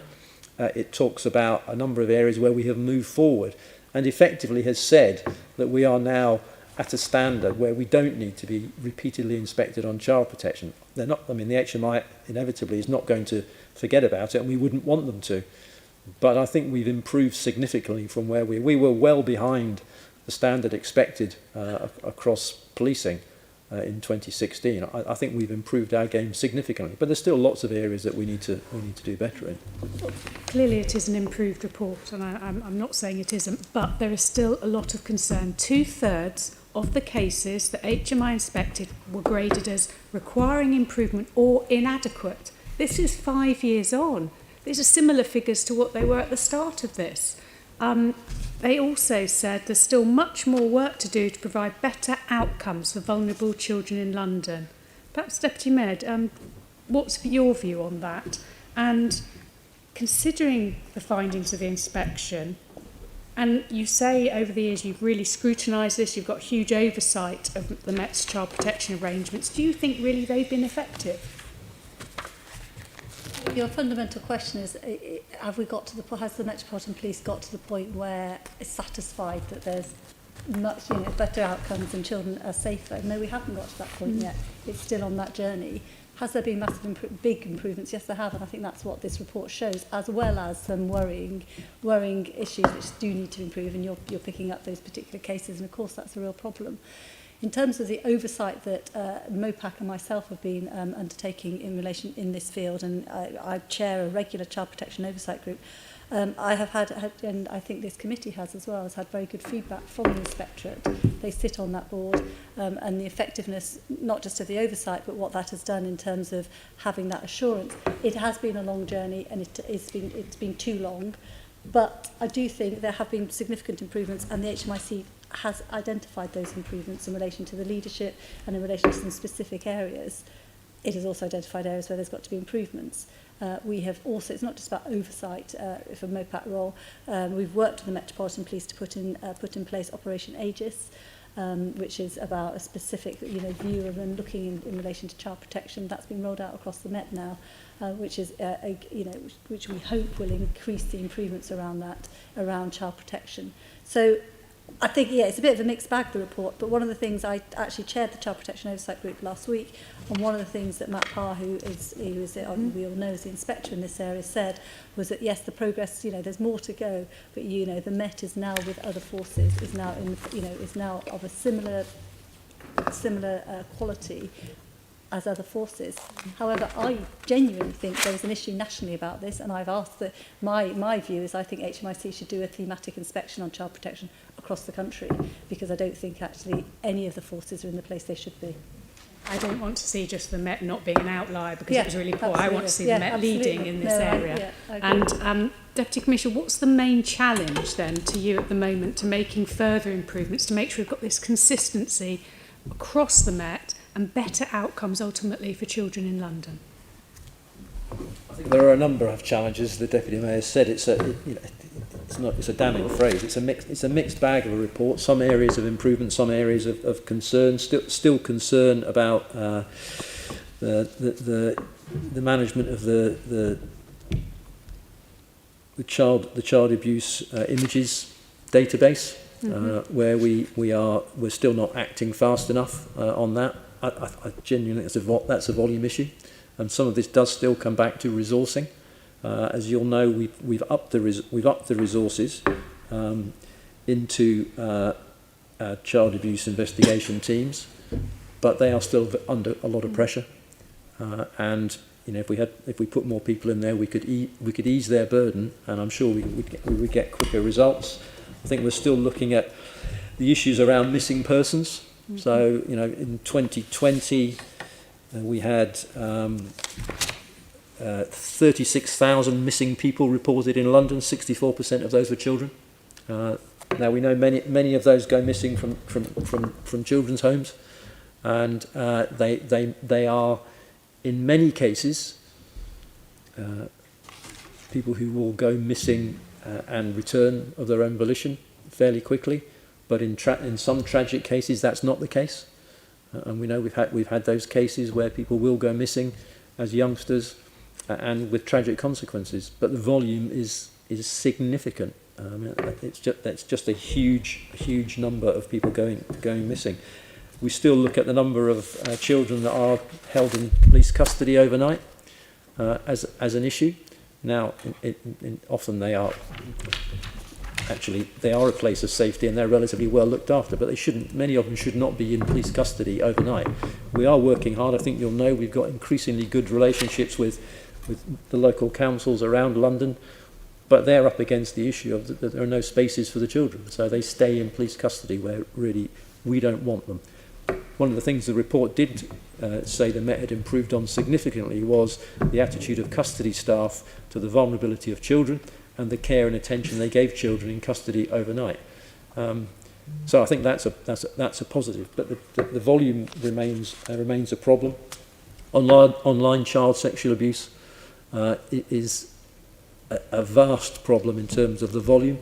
You'll know that we've got units now on every base command unit and a central unit that looks at the really extreme cases, but it's the volume that comes through that overwhelms people. And child abuse the child abuse images database helps us with that, helps us with the volume, helps us to identify where there are repeat images, helps us to identify the victims, and also helps reduce, I must say, the trauma on officers having to view these images. So we're using technology well, I think, but the HMI report says we could use it better and we could act quicker on it, and we acknowledge that as well. 13 million investment in digital forensics, is that to help with some of this? No, it's mainly around the more generalist approach of enabling officers, particularly frontline officers, to interrogate phones quicker and laptops quicker. That's why I just wanted to get that clarified. In terms of the report, it talked about after the 2016 inspection, the changes didn't result in the consistent improvements that they would have liked to see, and they particularly stressed this problem was compounded when the introduction of the new basic command unit model led to some dips in performance. Yeah. So, Deputy Commissioner, in what ways did the introduction of these new BCUs compound these sort of performance management oversight arrangements on the Met's child protection performance? And are you confident that we're now over that and that's now been resolved? So the main detrimental impact of it was that we moved away from child abuse investigation teams dealing with that as a specialism, and we moved those into public protection units in each of the 12 BCUs. So there was a decentralisation of that specialism. That led to a number of officers being de-skilled, and I think, candidly, I don't think our training provision was sufficient to reskill those officers who were brought into the units. I don't think it was so much a volume issue, in other words, not enough officers. I don't think it was so much that, although we could always do with more. I think it was simply that we probably diluted the specialism a little bit too far.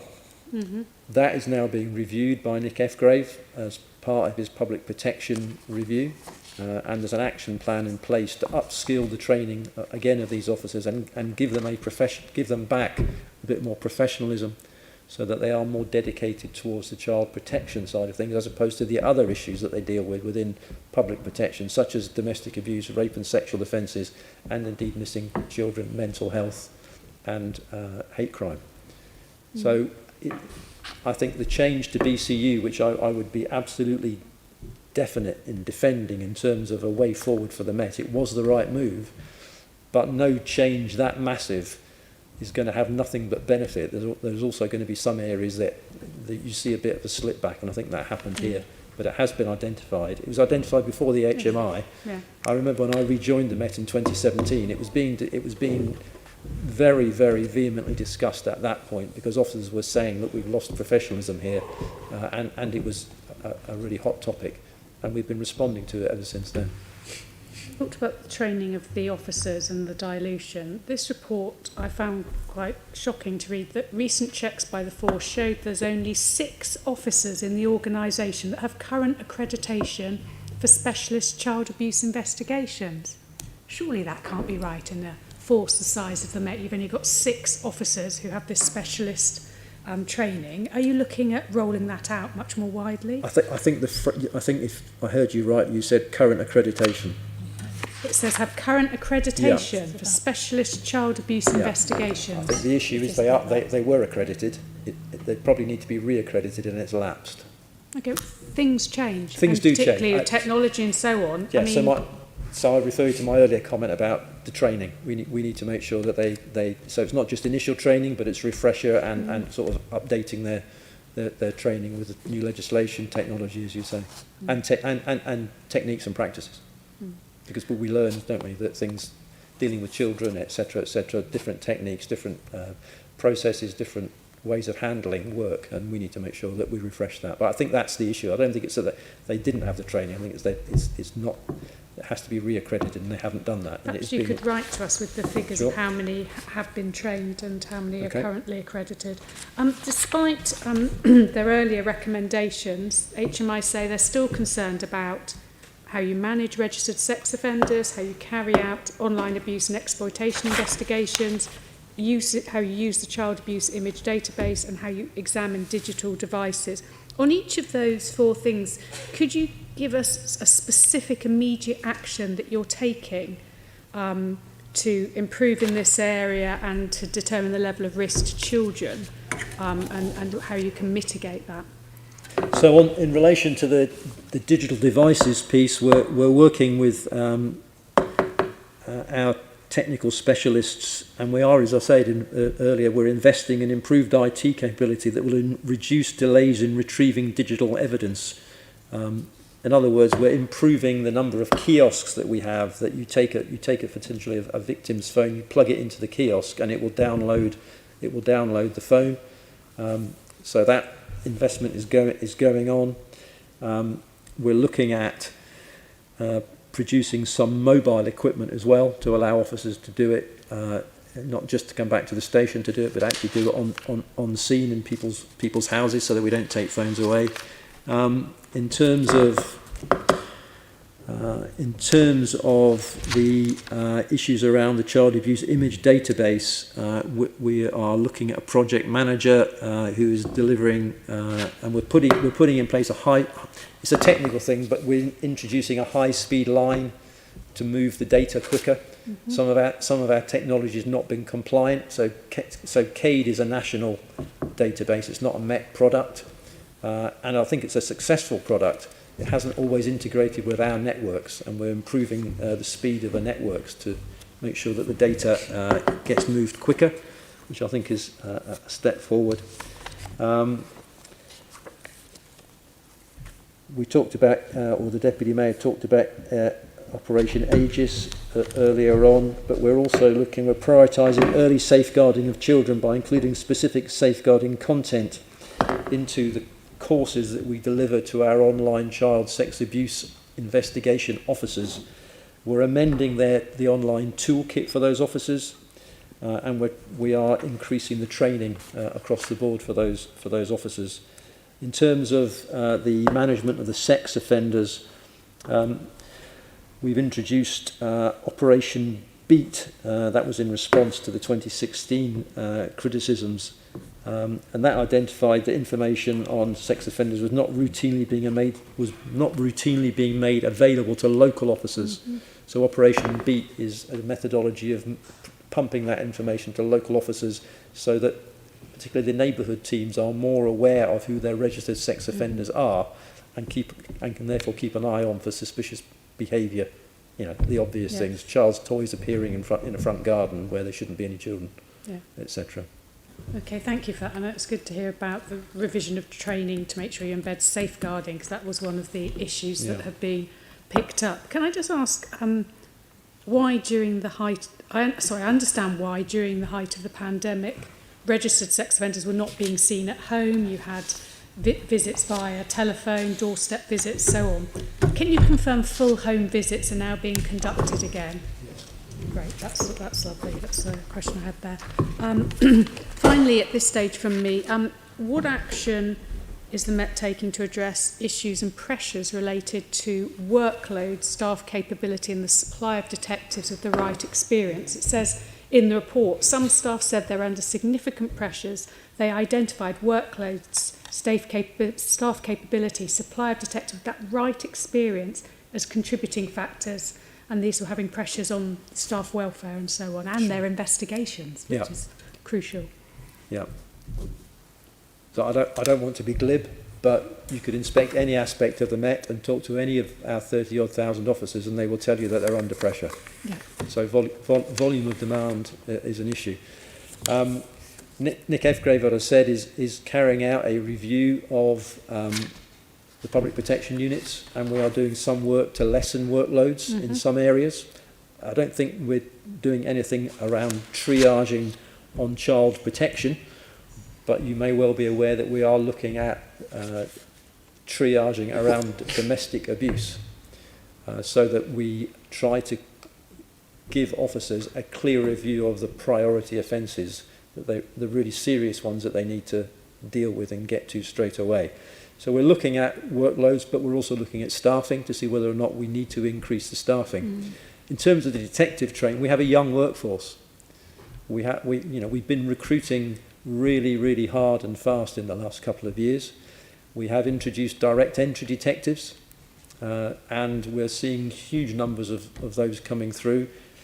One of the benefits of that is they are an extremely diverse group of people, both gender and ethnicity, and indeed backgrounds. So they're bringing a richness into the organisation, but what they're not bringing is policing experience. So they're coming straight into the organisation as detectives, and some of them are going into public protection units. And that's a steep learning curve for people, and we appreciate that it is. Experience will start to develop in those areas, and we'll see an improved performance. But I acknowledge we have a very young, very willing and very talented workforce. But experience is not a long suit with many of our people at this moment in time. And that's something that supervisors are battling hard to try to compensate for. But indeed our supervisors don't have all the experience that often they would want to have. We've expanded massively. Don't forget, a few years ago this organisation was headed for something like 28,000 officers. We're now at 32,000 plus, and we're heading higher than that. So, and we have to, as you will know, we have to recruit between 1,500 and 1,600 officers a year to stand still. So we're bringing in an awful lot of people, and they're new people, and they're incredibly keen, and I meet them regularly, and they are an impressive bunch. But they haven't got experience, and I think that shows a bit. Yeah. Okay, I'll leave it there for the moment. Thank you. Thank you very much. Can I encourage everybody to be brevity would be appreciated. Assembly Member Best. Thanks, Chair, and noted. I think this could be to the Deputy Commissioner, these questions, but obviously feel free to jump in, Deputy Mayor. What progress has the Met made in initiating a multi-agency review of how information is shared with partners to improve the response to children that are identified as at risk? I'm sorry, I don't have that. I do know that we are working very hard with our partners around information sharing and trying to overcome some of the perceived barriers. I don't want to be critical. Perceived barriers that the information exchange across agencies seems to have put in place with legislation. But I'd need to write to you on that. There are two reviews, aren't there? There's one on MAPA, which is obviously about the predators and not the predators, the perpetrators, high-risk perpetrators, and we are also looking across the piece about Merlin, which is when the reports come in for the young people and go to multi-agency hub, basically. That is being looked at the moment because of the if you look at the volume of reports that go coming in and then the volume of reports that are acted upon, there's quite a big mismatch. So that is being reviewed at the moment as part of coming out of this inspection report. Do you have any timescales, especially on the second? Not off the top of my head, sorry, no, I don't have that. Okay, so you wouldn't know when we'd expect to see findings of that? No, I can't remember, sorry. I imagine the committee would like to written answer on that, please. Yeah. Secondly, I wanted to ask, what impact has the introduction of online abuse teams in each of the basic command units had on the identification of offenders? Well, I don't have figures on the identification, but I do know in terms of volume, it's allowing us to cope better with the volume. I wouldn't say we are coping well, because it seems to be a growing flood of abuse that's coming through online. But the response was the right response to increase the numbers and put them onto BCUs, because we simply couldn't cope with the volume in one central unit. So we've massively increased the numbers involved in that work. Okay. And finally, in your experience, is the technology industry fully engaged in working with the Met to identify online offenders, remove online images and protect young people? Is there anything more the industry could do? I think they're getting better. I think across the board of child abuse, sexual offences, terrorism, we're seeing a more responsive industry. There's always more that they could do for us. They are obviously concerned about the privacy of their customers and also by association their profits, I guess. But I do think they are growing a social conscience. I think there's more that they could do. I would need to get experts to talk to you about that. I'm just not expert enough in the field. It's an interesting question, isn't it? Because it's one of the things that we need to look at in terms of the online safety bill that's out to consultation at the moment as to whether it is strong enough across the piece. I was expecting a question on that about fraud, because actually one of the criticisms on the online safety bill, it's not strong enough on fraud. And it's something that we're looking at the moment in relation to our priorities around child protection, violence, violence against women and girls, as to whether the online safety bill is strong enough. It's out to consultation, hasn't yet come back out of government as to what will be in there, but it's certainly something that we'll scrutinise it for.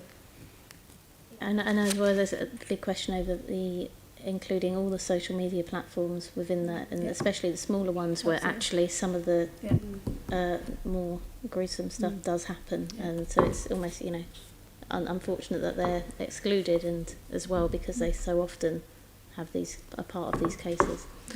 Thank you, Chair. Thank you, Assemblymember Best. Assemblymember Ahmed. Thank you, Chair. Before I start my questioning, just going onto the back of Assemblymember Best's comments about multi-agency working, you'll be aware that it's been almost 20 years since the Lord Laming report into the appalling murder of 8-year-old Victoria Colombier, and one of the clear tenets of that on recommendations was about multi-agency reporting and multi-agency work. It seems utterly shocking that hasn't just moved across to all aspects of cases involving children, whether that's child abuse, child protection, or missing children. And I do think, Chair, that we need to note that because it is really quite shocking that we have to have a crisis situation before this happens again. To me, it's absolutely common sense, and I suspect, Deputy Commissioner, that will probably make your life a lot easier as well. I will leave it at that, but I'll move on now to my questions. Deputy Commissioner, when will the upgrade to the Met's child abuse image database be completed? Well, I did refer to that earlier, actually, in terms of what work that is being done, and I mentioned that we're upgrading the lines to allow the data to move quicker. I've got should be delivered by October on here, which is tomorrow, I guess. Will it be delivered by tomorrow? I hope so. That's what I've been briefed. I like things to happen. If I'm briefed, I like them to happen. So, yeah. Thank you very much. You may be aware, Deputy Commissioner, that a Met officer was recently quoted as saying that the Borough of Croydon alone produces more missing person reports than Germany. There have been some very high-profile incidents recently where victims' families have not been satisfied with the way in which their missing person reports were dealt with. Is there something of a crisis in this area at present?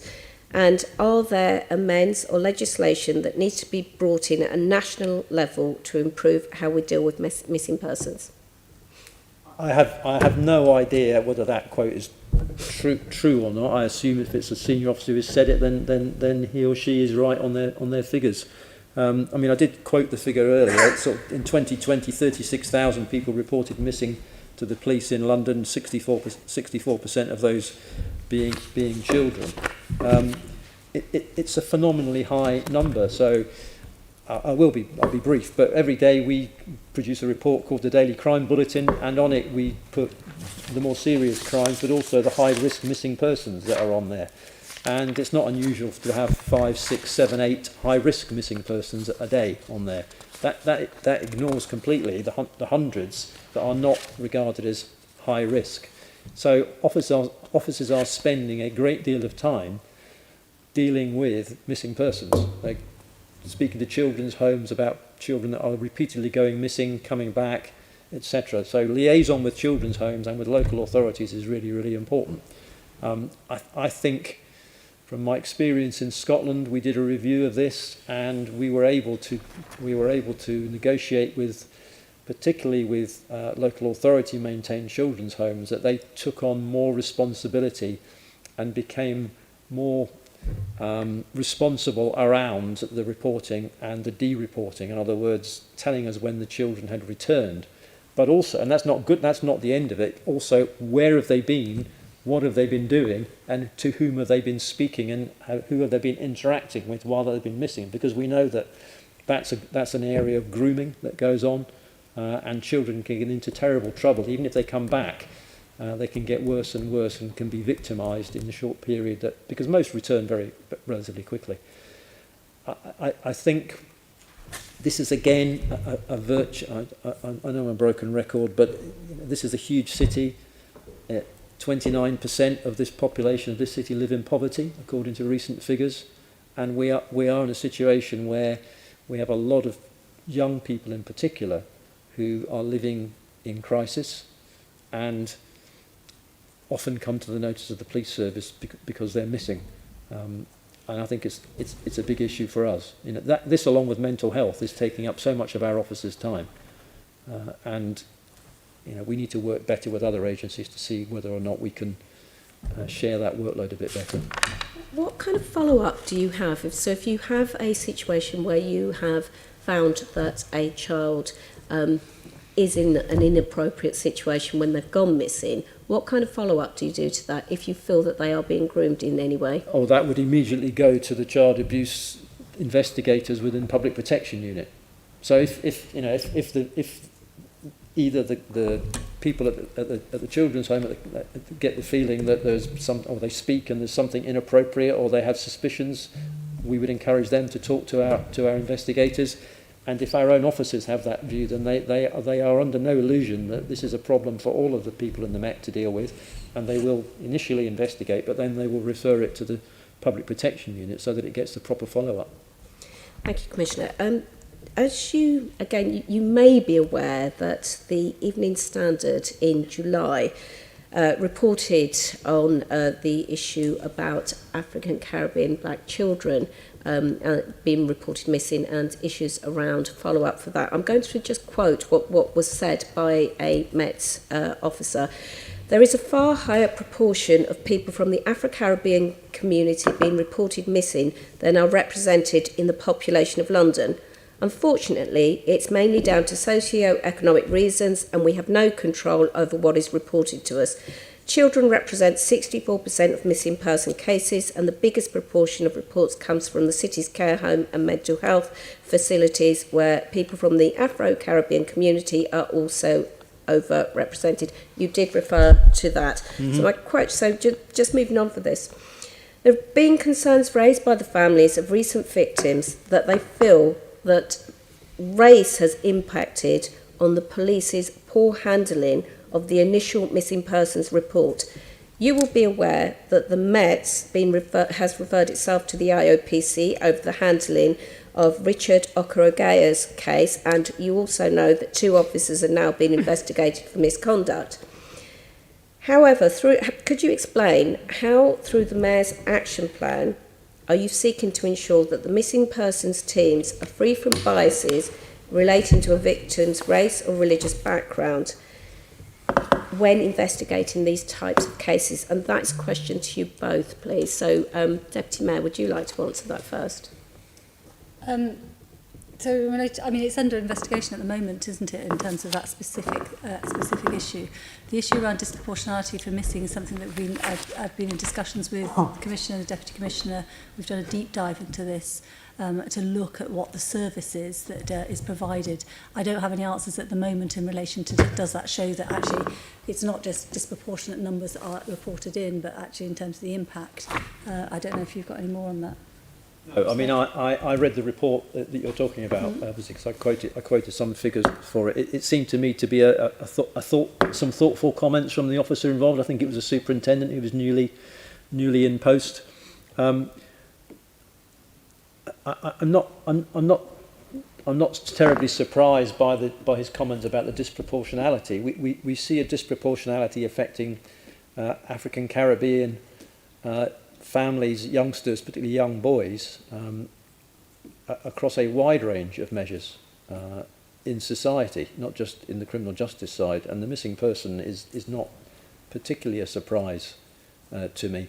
But your question was about what are we doing to make sure that officers, particularly in the specialist units, don't have a prejudicial view, haven't got bias on race when they're dealing with these cases. I'd have to widen it and say that, the whole point about much of the Mayor's action plan and the Met's response to that, and indeed our response to Black Lives Matter, is around examining ourselves as an organisation and our own views and our own values. And it's not just specialist units of missing person. We're talking about the whole organisation. There's been a huge amount of work and internal debate on this. We're doing an awful lot of work with the Met Black Police Association to raise awareness of some of the challenges facing black communities in London. All of our new recruits are going through a vastly improved training regime where they are meeting with local communities. They're getting much better input on local history to understand what the black community has suspicions about the Met Police. Well, that's based on history. It's not based because they're born suspicious of the Met Police. It's based on their experiences. It's based on stop and search, where we still stop. If you are a young black man, you're probably at the moment 3 times more likely to be stopped if you're a young white man. So there are all sorts of issues that we still need to deal with around race within the Met. We're dealing with it partly by trying to recruit more black officers, and we are succeeding, not fast enough, but we are succeeding. We are doing a huge, there's a wide range of initiatives. One of them is a ride-along scheme that we are expanding across the Met to take young black men and women out with officers to show them what the job is like. We're talking to community figures to do the same. We recently had a blog by the first black footballer to play for Chelsea, who went out with our violent crime task force for a day and came back and said what he thought, which was generally extremely positive. So we're doing an awful lot across the board. It's not good enough just to be focusing on specialist units. We want the whole organisation to look at themselves, look at their behaviour, and make sure that they are basing what actions they take on professionalism, compassion, integrity, and courage, and the right values in the organisation. I'm confident we're moving in the right direction. Just because we are short of time, if I could stop just for a moment. Can I ask you to try to I will. summarise This and is wrap up, absolutely. please? So, Deputy Commissioner, I absolutely appreciate everything that you're saying. However, it's been well over 20 years since Macpherson. Do you think it's taken too long? Yes. Why has it taken so long? Because it's an incredibly difficult issue to deal with. Thank you. Can I say, I am confident that people from African Caribbean communities joining the Metropolitan Police Service will be well treated, will be welcomed into the organisation, and I would welcome any member of this group to come and look at what we're doing with our new recruits, working with the Black Police Association, and if you feel that we are doing the right thing, then please speak out publicly and say, yes, you may be suspicious, but give benefit of the doubt. Join the Met as a black individual, see how you get on, and act as a future role model in the organisation. We have black colleagues in this organisation who do fantastic work every day, and they need recognition and they need support from people such as yourselves as well, if you feel you can give it, and I believe you should come and have a look. Commissioner, I of course will be doing that, and I totally appreciate the work that's being done, but I stand by what you said as well. I think it is taking too long. I will leave it there. Thank you, Chair, thank you very much, Assembly Member Ahmed. That brings us to the end of our session today. I will say this though, as somebody of that community, I am of Jamaican descent, and I was born and raised in London. Yes, it's taken a long time, and yes, this committee's job is to focus on the things we need to move forward, but I think we also need to focus on some of the success and the fact that the Met are trying. If you're a black individual in London, you will realise there's police services all over the world who are not putting in the kind of effort that the Met are. Could the Met do more? Of course they could, but they are making some efforts, and I think that needs to be acknowledged as well. And people in our positions should be very careful about treating the Met with suspicion, because that rolls down into communities and means we'll never improve the situation. But thank you very much. I'd like to thank our guests for attending today. Thank you for your answers. I released you to the wild because I understand that you may have other things you need to deal with, but we will continue with our formal business, but you are free to go.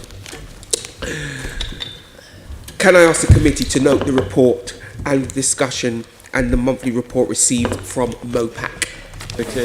Can we also delegate authority to me as chairman in consultation with the deputy chairman and party group lead members to agree any output arising from this meeting? Agreed. Can I ask the committee to note the work programme? Yes. Can we also delegate authority to me as chairman in consultation with the deputy chairman and party group lead members to agree a second letter to the deputy mayor for policing and crime on the support given to safer neighbourhood boards? Agreed. The date of the next meeting, the date of the next meeting of the committee is scheduled for Thursday. Excuse me. Can we just, the letter to the Safer Neighbourhoods Board, obviously our group leader is unavailable today, so... Unmesh would support it, I think. Unmesh is, Unmesh and I are effectively doing this piece of work together. Okay, So, just wanted to check that. yeah, no, that's fair enough. It's your job. We are doing this piece of work together, so that should be absolutely fine. And of course, the letter will be distributed before it's sent off. Okay.